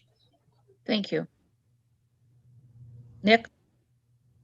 Just for the minutes, I cannot determine a practical difficulty with an incomplete application. Thank you. If there is no other comments on A, unique situation, B, please, Justin. The demonstrated practical difficulty results from exceptional or extraordinary circumstances or conditions applying to the subject site at the time the ordinance was adopted or amended, which are different than typical properties in the same zoning district or the vicinity. Any comments on this one? I've already made my comment. Go ahead, Nick. I cannot determine a unique situation with an incomplete application. Thank you. C, please. The applicant's problem is not self-created. Any comments? Go ahead, Nick. I cannot determine if this is self-created with an incomplete application. Thank you. D, substantial You justice. want to predict? No, I'm not saying it. You sound like a broken record. I am going to say it. Fair enough. Substantial justice, please. The variance would provide substantial justice by granting the property rights similar to those enjoyed by the majority of other properties in the vicinity and other properties in the same zoning district. The decision shall not bestow upon the property special development rights not enjoyed by other properties in the same district or which might result in substantial adverse impacts on properties in the vicinity. Oh, Mike, please, before Please Nick break jumps this in. up. I think it's pretty clear that the applicant is using the property and the structure for its intended use, and therefore we would not be preventing her from using her property as intended. Thank you. Did you want to add anything, Nick? Go ahead. I cannot determine whether this is a matter of substantial justice with an Thank you. incomplete application. Yep. And E, minimum variance necessary. The variance shall be the minimum necessary to grant relief created by the practical difficulty. Go ahead, Mike. I might also add, before Nick gets involved, it's possible with a survey that front yard setback is 35 feet. And they could build this whole thing without a variance even needed. And so hence the reason why Nick is making his statement that he's going to make right now is important. Thank you. And with that, Nick, take it away. To add to that, because again, I'm not just saying being fair to all the people and to us, but even to the applicant as well as the builder. I cannot determine whether this is a matter of minimum variance necessary with an incomplete application. Thank you. Any other comments? Other than thank you to my board colleagues for your patience and understanding. And so Hannah will appreciate the copy and paste feature, I'm sure. I'm sure. I'm sure loving she will. it. Yep, I knew that was coming. We don't let her use copy and paste. She has to type all that out. Oh, I don't think so. We're talking about compassion tonight. If you guys have a second, No, I'm sorry. can I ask you guys a question if you have a quick second? No, we are in the middle of discussion on a motion, and a motion will be following. So I'm sorry, no, we cannot answer any questions at this time. Do we have a motion then? I'll make a motion. Go ahead, Kathy. Here's my cheat sheet here. I move to table the variance request of Raymond Roberts for parcel number 1206454054, identified as 4590 Braidwood Drive, to consider comments stated during this public hearing. Oh, no, that's not what I wanted to say. To consider comments made by Zoning Board of Appeals members. Thank you. Is there a support? I support that. Thank you. Hannah, may we have a roll call, please? The motion is to table. Hasseltine, Yes. Schlack, Yes. Howell, Yes. Spencer, Yes. Hart. Yes. Mr. Roberts, the motion has been tabled. You've heard our comments. You might want to contact staff to see if they have any additional information that they might want to pass on. And as Mike had mentioned, some research into finding a different surveyor may very well be in your best interest. With that, the next case is Yanwi, also known as Bill Lynn, whose address is 2844 Livernois, number 1553 in Troy. The location is 855 Hilltop Drive, also identified as 1223-151-004. The applicant requests to construct an addition requiring a variance from Article 3.1.5.e R1C, single family residential, rear yard setback. For the record, Debbie. I hear you. 21 owner occupants within 300 feet were notified of the variance request. No letters received in favor, no letters received in opposition, no letters returned non-deliverable by United States Mail. And with that, Justin, may we have staff report, please? Thank you, Madam Chair. So this property is over 2.5 acres in size. It's located on Oxbow Lake and zoned R1C. The existing house on the property is approximately 2,700 square feet in size. There's also an approximately 816 square foot barn or 4-car detached garage on the north side of the property. And I guess I'll do the same thing again where I'll flip the plan so north is at the top of the monitor. So again, based on the plan submitted by the applicant, and I'm going to be doing a lot, I'll just do this. So in this case, north is at the bottom of the monitor. So, because I don't want to be flipping this all over the place.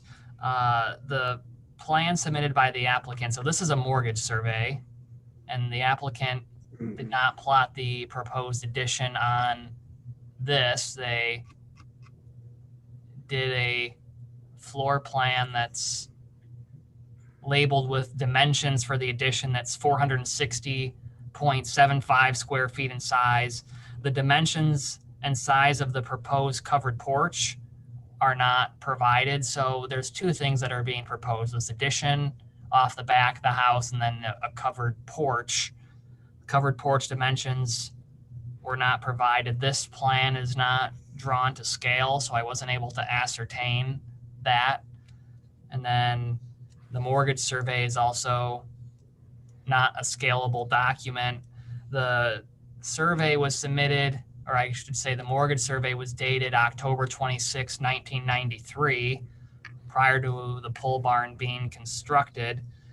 Again, similar with the last case, the mortgage survey is not intended to guarantee the location of property lines or property corners or the location of permanent improvements on a parcel. So the applicant submitted a equation, and this is supposed to demonstrate what the rear yard setback is. So it's covered up here by this page number, but they did an equation. The equation resulted in 28 feet. I am by no means a math expert, so I consulted a mathematician who said that this was based on the Pythagorean Theorem, and then there's a long paragraph in your staff report that talks about what the Pythagorean Theorem is. It's a geometry theorem meaning the square of the length of the hypotenuse of a right triangle equals the sum of the squares of the lengths of the other two sides. It can be represented in equation form as a squared plus b squared equals c squared, where C is the length of the hypotenuse and A and B are the lengths of the remaining two sides. So they're trying to get to the point where this triangle, the point they're trying to make is that this triangle is a right triangle, but a right triangle has a 90-degree angle, which means it's orthogonal and perpendicular, forming a right angle. And so the mathematician I consulted, and I guess I took geometry, this isn't a right angle, it's an obtuse triangle where there's one angle greater than 90 degrees and two angles less than 90 degrees. So the assessment of the mathematician, while the equation was correct, it doesn't apply in this situation because it wasn't a right triangle.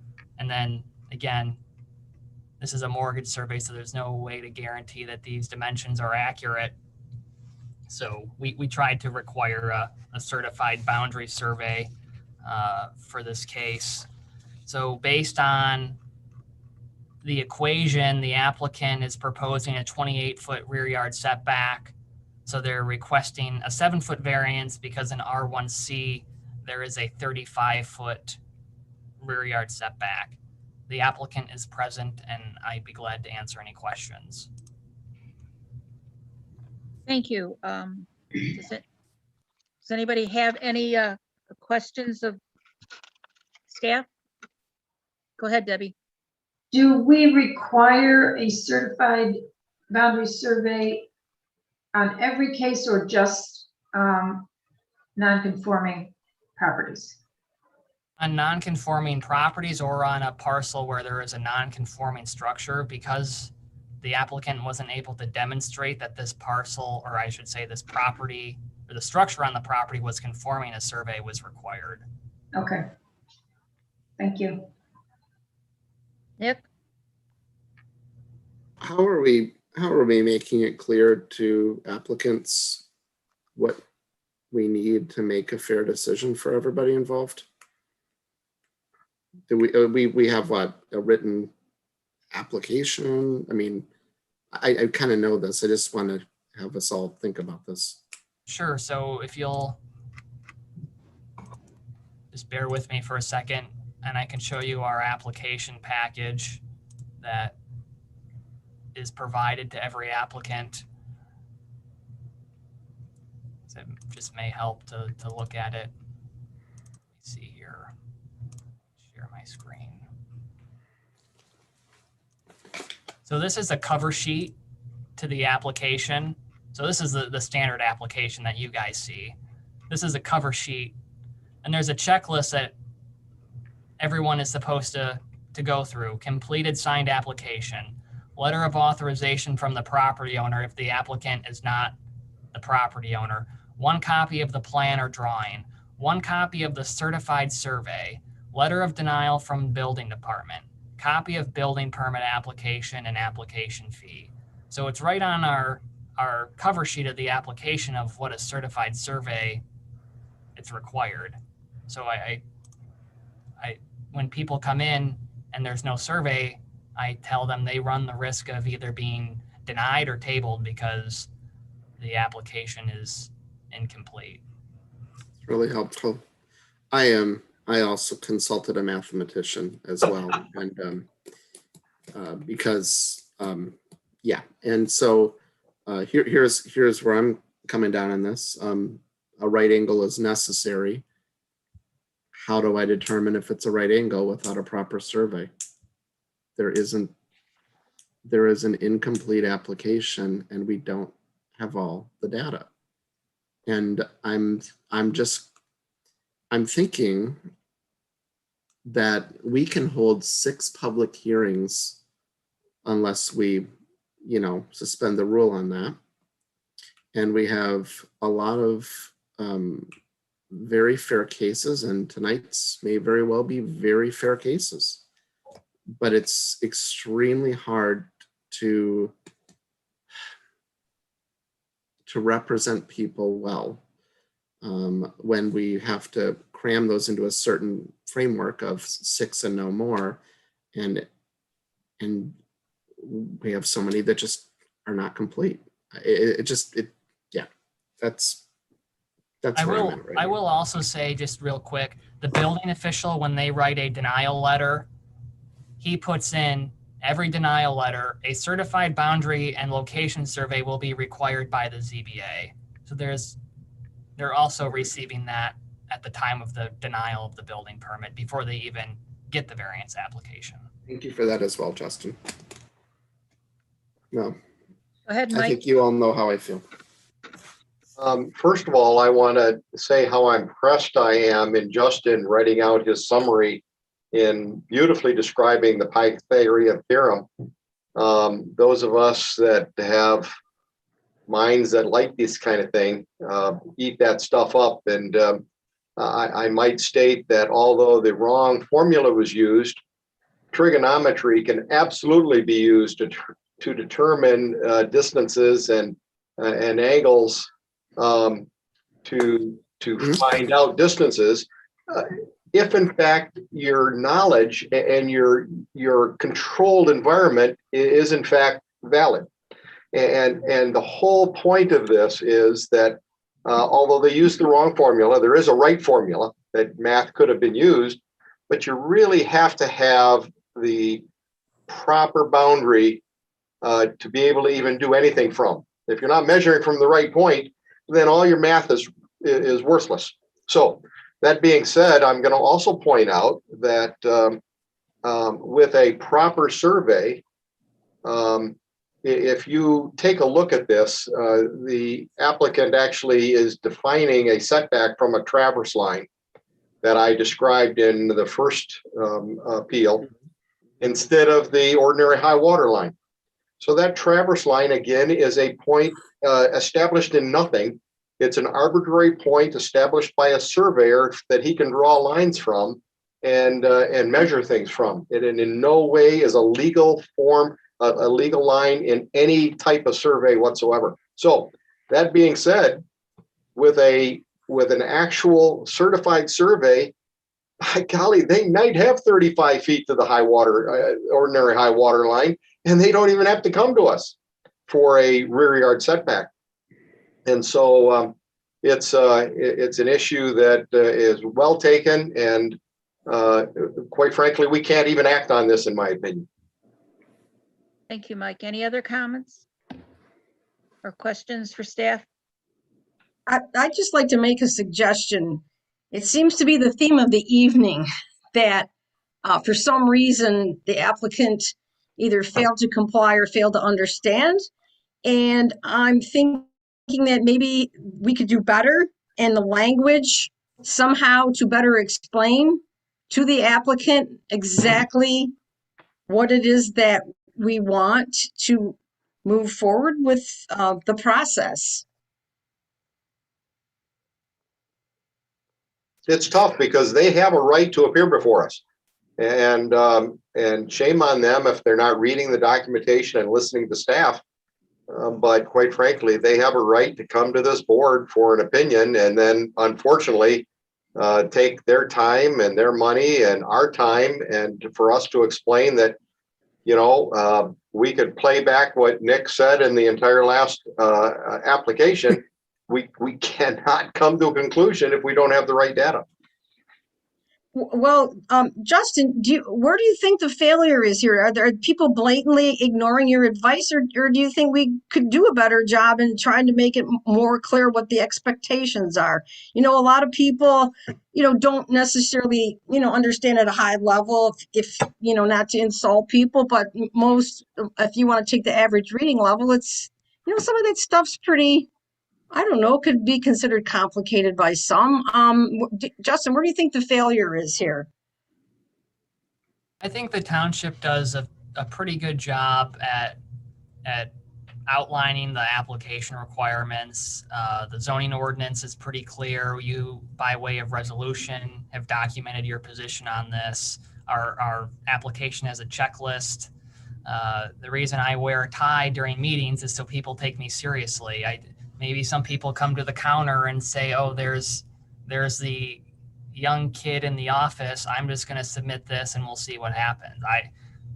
Maybe people don't take me seriously. I don't know, but it's, I share the requirements. Like Mr. Powell said, I can shout the requirements till I'm blue in the face.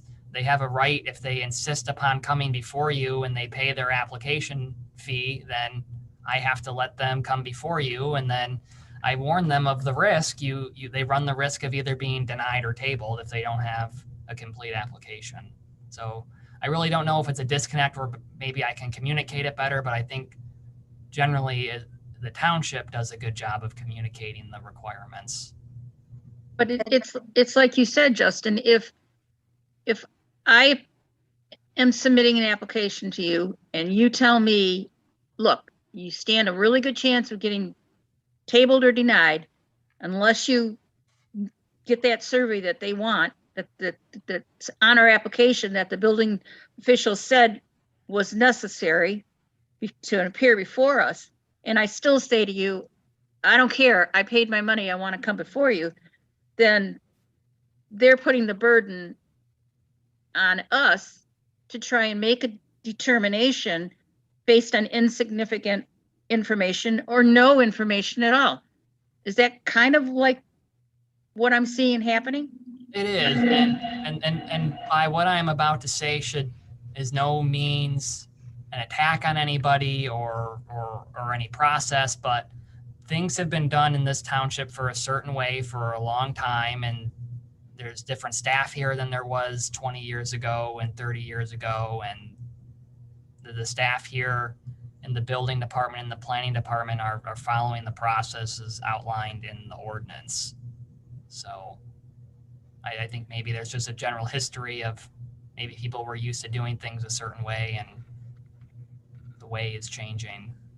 Well, and I also think, and I've been involved in this township for many, many, many years, that a lot of our prior people in staff positions really did not have the training and degrees that we require to be an employee today, like someone in your position. I mean, you know, I am assuming that you have a degree in some sort of planning that allowed the township to hire you. And so you have a more thorough understanding of what is required versus, say, myself, just as a prior zoning officer and what limited knowledge I had doing my job, being able to do what you do today.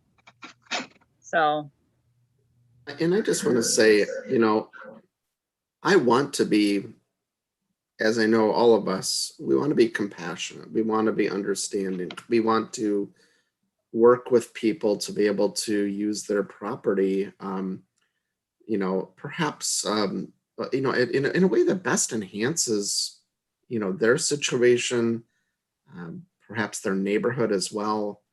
It works well with the neighbors, but again, it's so hard, you know, I mean, to get from point A to B, we need to know what point A is. And it's just hard to make the best decision for everybody, from the individual to the community, without the information.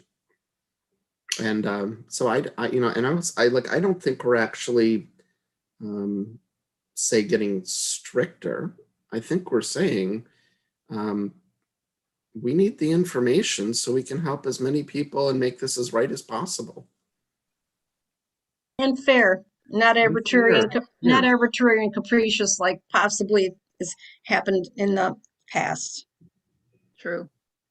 I mean, past or not, I just think we need the information to make the best decision possible, and we've set a minimum standard, and if people can have more than the minimum, I think that's phenomenal.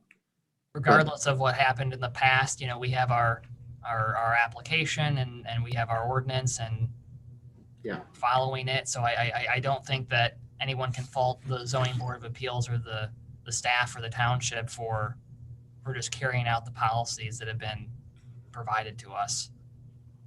Thank you. And I do not, I mean, I can't, thank you for running through the checklist. To me, that didn't seem excessive. I mean, we've got one of these 1.5 car garages that are called 2-car garages. I know I'm not speaking about this situation, but and I mean, I've joked to my wife, hey, wouldn't it be great if we could just pop it out a little bit? But, suddenly we'd be running into a 5-yard setback situation, and you would all have the right to laugh at me about that, especially after the things I say. Might be my last meeting, who knows? But anyway, so, I mean, And but anyway, you get the point. just like you said, back to our list, I don't think it's anything that's insurmountable to submit. Every community is different in what they require for applications. A lot of communities require architectural drawings to be submitted with variances, and we just say we will take them and review them if you submit them, but we don't actually require them. So, I mean, sometimes you need the architectural drawings to help make a decision, but that's not a requirement. So I'm just saying, I think the list of what we expect is probably the minimum of what you would need.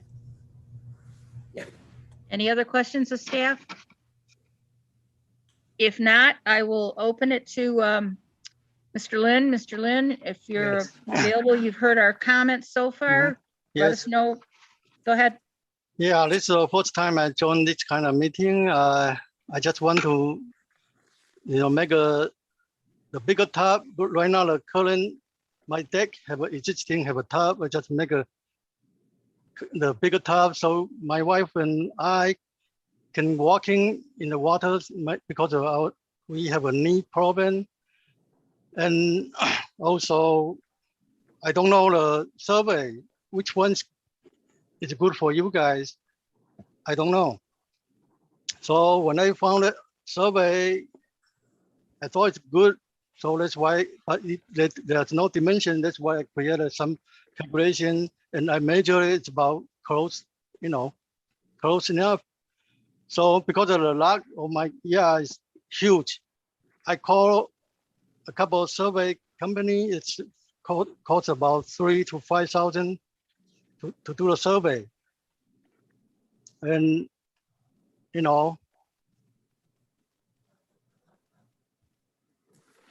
if the city got to have some kind of standard, say, okay, this mortgage survey is not qualified, and okay, everybody know this survey certain day. So certain years ago it's not qualified, or I don't know about it, which one's good or which one's cannot use, or something like that, and how much, because right now we already have the deck and already have a hot tub there. I just want to make a bigger hot tub, the same line with an old hot tub, and make it as a sunroom, close out. That's all. I just want to say, Mr. Lin, when you first came into the township, we shared that a mortgage survey wasn't an acceptable document. We talked about needing something to scale, a certified survey that would prepared by a licensed professional surveyor. Yeah, but you give me the listing. I call a couple of companies. One is out of business. The other one says 3 months back. The lead time is 3 months out. They're too busy. They do not have time. And officially document is right, but really for the first time, for me, first time, I don't know which one is good. And the survey, I'm very happy I have a survey. At least there's something there. But I don't know if that survey is not good. I don't know that. Any questions of the proponent? If not. Madam Chairman? Yes, go ahead, Mike. Just very quickly, and I totally understand what Bill Lynn is saying. Again, that's the understanding or the lack thereof of the terminology of our occupation. So the word mortgage survey needs to be downplayed, and the applicants need to be told that mortgage surveys are not acceptable. Period. If the term mortgage survey or mortgage is on the drawing, it cannot be used. And so I personally apologize to Mr. Lynn, but I highly suggest, number one, that you shop around, because you should be able to get a survey for less than $3,000 for your property. And it may provide you with the information you need to put your deck on and your addition on without even a variance being needed. And it's just so critical that you have an accurate survey done. Okay, thanks. Go ahead, Nick. Yeah, Mr. Lynn, I just want to agree with Mr. Powell. I mean, really, I mean, this is not me saying how I would vote on this either way, but I really understand what you're trying to do here. I see how, you're trying to improve the situation for your family. That completely makes sense to me. It really does. And it makes sense. What Mr. Powell's talking about, though, is, yeah, I mean, with accurate survey, you may not even have to have the unfortunate experience of dealing with all of us. You may be able to not have to deal with us at all. Yeah, it's about 28, 20 something. I know, but the rule is 35. Yeah. But when I go there to measure, it's about 28 something there. So even if survey come, it's about it. Numbers cannot change. I know. Yeah, if it's over 35, I'd be great. But reality is about the number. Yeah, and I would just also recommend what we did with the previous applicant is just, and it sounds like you have, but checking with more people and seeing where those numbers land. Go ahead, Kathleen. Yeah, Mr. Lynn, I appreciate your frustration with trying to find a reputable company to do the work and knowing, am I being charged too much? And I don't think the township can make a recommendation, but I believe they might be able to provide you with a list of people. But also, I have had very good luck with Googling different places, looking at their ratings, checking out some references, just doing some online research. And calling some people maybe that have hired that company to see if they're satisfied. So I understand, especially if you don't know much about the requirements or that area of surveying, it might be difficult, but I think that there would be some ways for you to maybe dig a little bit deeper and find a good person at a reasonable price. Yes. Thank you. With that, Rob, is there anybody from the audience that wishes to speak? I'd like to open the public hearing. There are no members of the public in the meeting at this point. Thank you, Rob. With that, then I will close the public hearing and bring it back to the board for discussion. And I'm sure, I think Justin may have a question for us. Oh, I'm sorry. I was just going to kind of piggyback off of what Member Asseltine said. Our building department keeps a list of people who we see surveys from, people who build in the township, people who do roofs, electrical, mechanical, plumbing work, home designers. It's by no means a recommendation of any sort from the township. It's just a list of vendors that we see submit work to the township. And it's a multiple page document, and we provide that to applicants, and we did provide that to Mr. Lynn. It's by no means an all-encompassing list of everyone in the area that does the work. It's just, here's a list of people that we see stuff from at the township. Thank you, Justin. That's very useful. Okay. So any additional discussion or consideration? Well, it's up to you if I make a motion to table it before we go through the 5 or not. Yeah, we can't even go through the 5, in my opinion. Yeah. Yeah. I agree. I'm there too. I just want to be fair to all of you. Yep. I appreciate that. Yep. Yep. Go for your motion, Nick. Okay. I'm going to need to change my screen here, and I will be right there.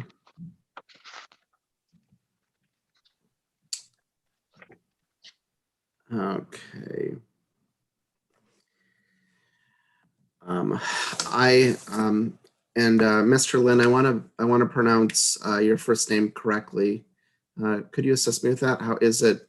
Yuan Wei? Yuan Yeah, Wei? yeah, that's good. Yeah, that's good. Yuan Wei. Okay. I move to table the variance request of Yuan Wei Bill Lin for parcel number 12-23-151-004, identified as 855 Hilltop Drive, to consider comments stated during this public hearing.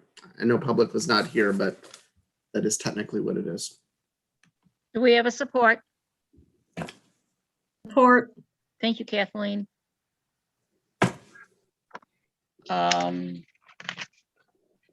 May we have a roll call then, Hannah? Black, Yes. Asseltine, Yes. Spencer, Yes. Howell, Yes. DeHart. Yes. Mr. Lin, your variance has been tabled. You want to get with the staff. They'll provide you, if you don't still have the list of all of the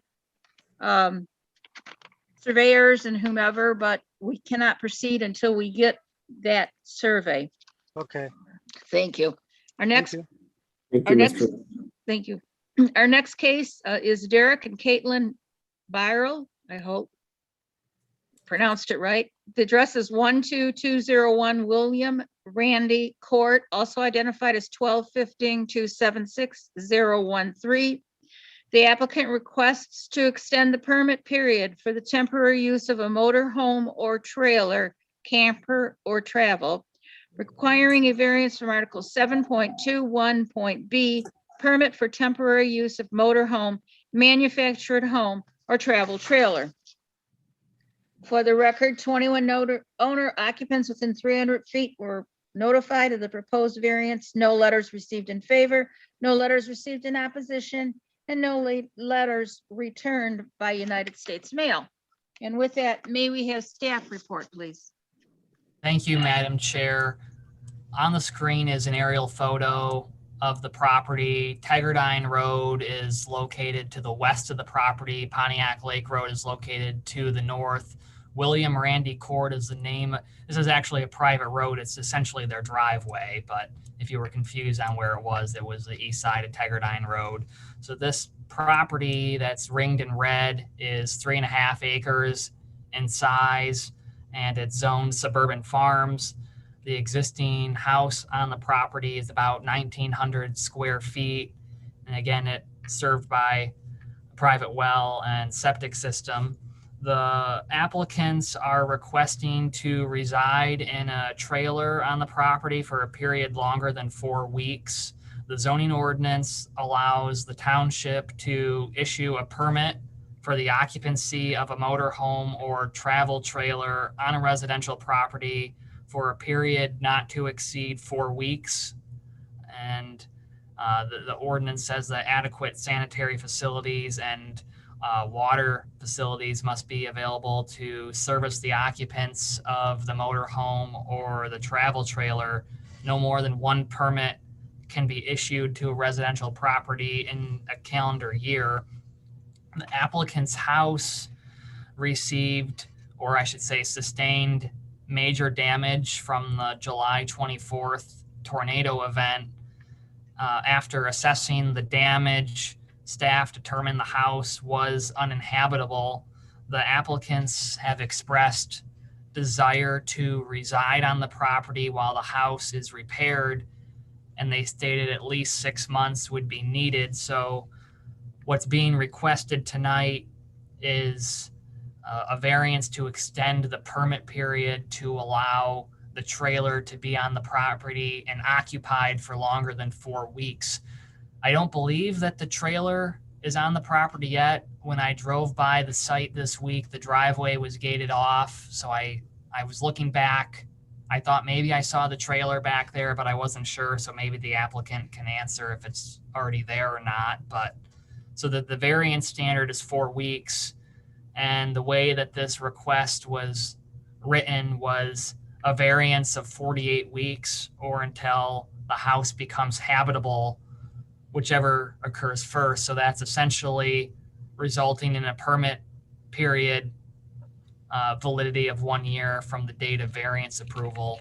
The staff did prepare some conditions for you to consider if you were inclined to approve the request. That would be a check on the use of the trailer and the occupancy of it on the property.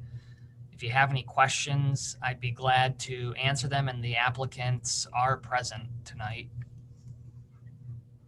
Thank you, Justin. You want to go first, Mr. Powell? Go ahead, Mike. Just a question of Justin. I was just a little confused, certainly not on the merits of the case, but I see that it's a 48 weeks. And is it from the point of the application or from the date of variance approval? Because there's two different dates there and I don't understand. Yeah, so I'm sorry, and maybe I didn't write this in a way that made sense. I put 48 weeks in there because staff has the issue to grant a permit for 4 weeks. So when I initially met with the applicants a month ago, the plan was that they would have the trailer on the property. We would have already given them the 4 weeks by the time they got the variance. So at the end of it all, it would have been a year that the trailer was actually on the property. So sorry, I probably didn't write that in the best way. So thank you for clarifying that. But that was the intent, was that with the permit period that staff is allowed to grant and the variance, it wouldn't exceed more than a year. Sorry. Thank you. That helps. Great deal. Nick? Yeah, this is a bizarre kind of question in a way, but really I think it's prudent if you could just summarize briefly for anybody watching this meeting why this is not one of those situations where we're talking about surveys and so on. So this property, and I guess let me back up for a second. We'll go back a month or so, an EF1 tornado went through the township, and it was the first time such a tornado had touched down in Oakland County since 2014. The path that it took left some destruction ranging from minor to major in different parts of the township. This particular area of the township was the hardest hit. There was an emergency management team made up of Oakland County professionals, FEMA professionals, township staff, and others who assessed damage after the storm. Approximately 1,000 houses received damage, again, ranging from minor to major. This was one of the houses that sustained major damage. The roof was ripped off the house. All the water rushed in. The wind blew all the debris in. Probably 3/4 of the inside of the house was just ruined. So they're not proposing to do any work to the actual permanent structure on the property. We know where that is. It's in the middle of a 3.5 acre parcel. So the parcel size is conforming at 3.5 acres. The house is meeting the setbacks of the suburban farm zoning district. So I hope that was the background that you were looking for. Thank you. Just in case anybody listening is wondering why we've asked that so many times, and this is not a case where that's coming up. A second question too, because we're in one of these rare situations. We very often, based on, the zoning ordinance section 7.37, go through a list of 5 things. But there is another part of that discusses the matter involving compliance with other law. I guess I'm just asking in your interpretation. I'm thinking I know where I go on this. A state of emergency seems to be moving into even though it is, usually a temporary, long perhaps, but temporary thing, a compliance with other law type of scenario where we don't have to find ourselves as, we may have to make decisions making sure that things aren't, right up on the property line. But But to go through the 5 things in as strict of a manner this seems to move to a different place, right? So the state of emergency can be a consideration that you discussed tonight. And just a brief bit of background on that, the township supervisor declared a state of emergency shortly after the tornado event. Within a week, the entire township board affirmed the disaster declaration of the supervisor. So the township is currently in a state of emergency. The governor also approved a state of emergency for White Lake. So we are currently still operating under a state of emergency. Thank you for clarifying. Yeah, because the way I'm looking at this is definitely a more compliance with other law, less than the, how strict are we on the 5 piece? Any other questions of staff? If not, if either Derek or Caitlin want to address us, this would be the time, please. I know Derek started with you, but he had to go take care of the kids for a few minutes. Oh, okay, that's fine. So, yeah, the only reason why we're asking is because we did talk to our insurance company and housing. We have 3 kids that are in school. We have a dog that's used to running 2 acres. Safety, some of the stuff is still in our house because of just like contents and laws, like what they're allowed to hold and what they're not allowed to hold. So we figured for some stability for the kids, since they really lost everything, being able to have our dog, because we have not had him, and be able to just keep an eye on like people going in and out of our house, this was the best situation. Thank you, and that's very understandable. I mean, I know myself if I was in your situation, and I am sorry, so sorry that you are in this situation. I would feel basically the same way. I mean, that's my home, that's my castle, that's my stuff. I don't care how good it is or how not good it is. It's my stuff, and I don't want anybody else messing with it. I'm sorry. Right. Well, I think I spent 3 weeks sitting in my driveway watching people toss my stuff in the dumpster, and it's heartbreaking. I know, I get it. Deep breath, just a deep breath, and we'll get through this. Okay. Yes. Does A year anybody from else? now, it will be better. There you go. That keeps thinking positive. Right. Does anybody else have any questions for the proponent? Oh, the trailer is not on. The trailer's not on the property yet. We had ordered it. There was like issues and stuff. We just got it, so I figured there was no point in filing the paperwork and taking it because we were only a couple days away from this. Oh, okay. So it's not there yet. Okay, thank you. Any other questions for the proponent? Go ahead, Mike.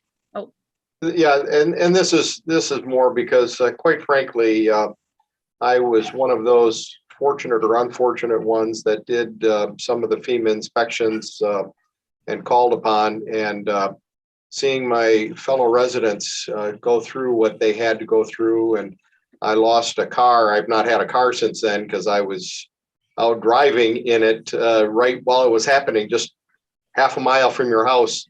And but I'll tell you what, I stopped, and I didn't get the chance to talk to you and Eric, but I was right there at your home and evaluated that, and virtually everyone to your east. And you kind of started the whole process there, and then it took out everything to your east. And so not only does my heart go out to you, I think this is too bad compassion is not on our checklist, but we'll have plenty of items that are on the checklist for you, Caitlin. So I just appreciate what you've gone through. So I'm sorry. Thank you. Nick? I just want to say too, my wife and I drove by and actually saw your house the next day, and our heart just breaks for you. And yeah, so it's we can't imagine being in your shoes. Thank you. Yeah, I lost my car too. Like within seconds we lost everything, but everybody was safe and we were outside. So the fact that all the kids, we had friends over, everybody's safe and alive. Amen. Yes. Thank Not to mention you have a state senator just next door as well, so. Right, yeah. Yeah, it kind of helps a little. Any other questions of the proponent? If not, Rob, can we open the public hearing? Anybody from the public present on this case? There are no members of the public in the meeting at this point. Thank you, Rob. With that, I will close the public hearing and bring it back for any additional discussion, consideration, or a motion. I would like to just state something to Justin. I want to thank him for the way he's couched this in the report. I think it was extremely professional and very well presented, knowing that the staff has a 4-week window, and that gave us a year by us only approving 48 weeks. And so thank you for that, Justin. Thank you. Nick? Yeah, I just want to say, first of all, I'm absolutely voting yes for this. And for me, this is one of those rare matters that bypasses the 5 and goes straight to the, I mean, if we need to use a legal reason, compliance with other law. And so for me, that's where I'm going on this. But if we need to go through the 5, I'm fine with that. But quite frankly, it seems to bypass it to me, based on the ordinance itself, what it Right. says. Well, the standards say the zoning board of appeals may authorize a variance from the strict application of the area or dimensional standards of this ordinance when the applicant demonstrates all of the following conditions. A or E or condition F applies, and condition F is compliance with other laws. The variance is the minimum necessary to comply with state or federal laws, including but not necessarily limited to the Michigan Right to Farm Act, the American with Disabilities Act of 1990 as amended, and then it goes on from there. So thank you. That's for me. Mike? One other thing that and I don't think this is improper, and I'm going to say it to Justin, that there are professionals in the township that would be more than willing to offer any assistance that Caitlin and Derek need if there's an issue with sanitary sewer, water main, anything like that. I want to make sure that Justin knows that he can reach out to others in the township. Thank you. Thank you, Mike.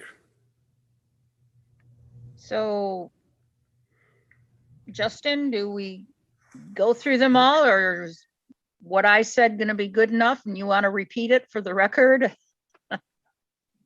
I can read condition F for the record if that helps. And well, I'm just thinking of keeping the consistency of our minutes going. Besides, Hannah has to have something else that she can type. So in the minutes that in the minutes we can demonstrate that the board has determined that condition F applies. So I'll just read that for the record. The variance is the minimum necessary to comply with state or federal laws, including but not necessarily limited to the Michigan Right to Farm Act, the Americans with Disabilities Act as amended.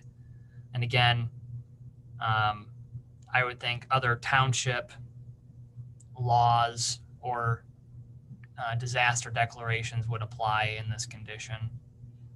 I mean, we've never really had a disaster of this magnitude in the past, and I can probably see the Planning Commission adding that in sometime under our standard 7.37, just in case it happens again. I think something that you may want to state in a motion is that this is applying because their house is uninhabitable. They've sustained major damage. The house is uninhabitable. If this was somebody's carport that a tree fell on it or somebody's shed got blown away, we wouldn't be in the same situation. It's because the house is uninhabitable and they cannot live in it. Correct. And that was verified by staff, correct? Correct. Our building official right inspected the house. Yep. So who would like to entertain a motion unless there's additional discussion? I'll make the motion. Go ahead, Nick. And I would just ask that before I do it, that did we need to clarify the thing on the number of weeks in there, or do you want me to just read it word for word? Read it word for word. It works well. Right. And I'll add in the piece that Justin mentioned, which I fully agree with. Okay. I move to approve the variance requested by Derek and Caitlin. Is it Byerly? Yes. It is Byerly. Okay. From Article 7.21.b of the zoning ordinance for parcel number 12-15-276-031, identified as 12201 William Randy Court, in order to extend the permit period for the temporary use of a motorhome or travel trailer by 48 weeks. This approval will have the following conditions. The applicants shall obtain all necessary permits from the White Lake Township Building Department. The motorhome or travel trailer shall be parked in a location that meets the minimum front, side, and rear yard setbacks of the SF or Suburban Farms zoning district. The permit shall expire either on August 26, 2022, or when the house becomes habitable, whichever occurs first. Habitability of the house shall be determined by the building official. The applicants shall provide the township a status report on the progress of the house repairs no later than February 28th, 2022. At that time, the property and dwelling shall be available for inspection upon request by the planning department, building official, or other authorized official. It shall be evident work on the house has occurred to occupy the dwelling. Upon expiration of the permit, the motorhome or travel trailer shall not be occupied. The unoccupied motorhome or travel trailer shall be removed from the property or stored on the property in compliance with the zoning ordinance and township code of ordinances. The applicants shall not utilize the motorhome or travel trailer for operation of a home occupation. And finally, this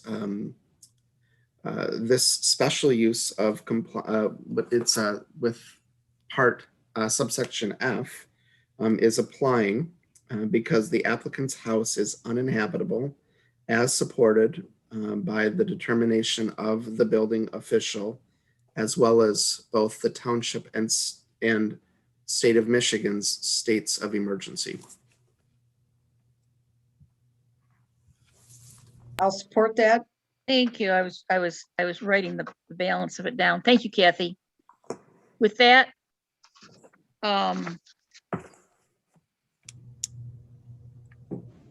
Justin, can I ask a question of the proponent before we do a roll call? Sure. Okay. Caitlin,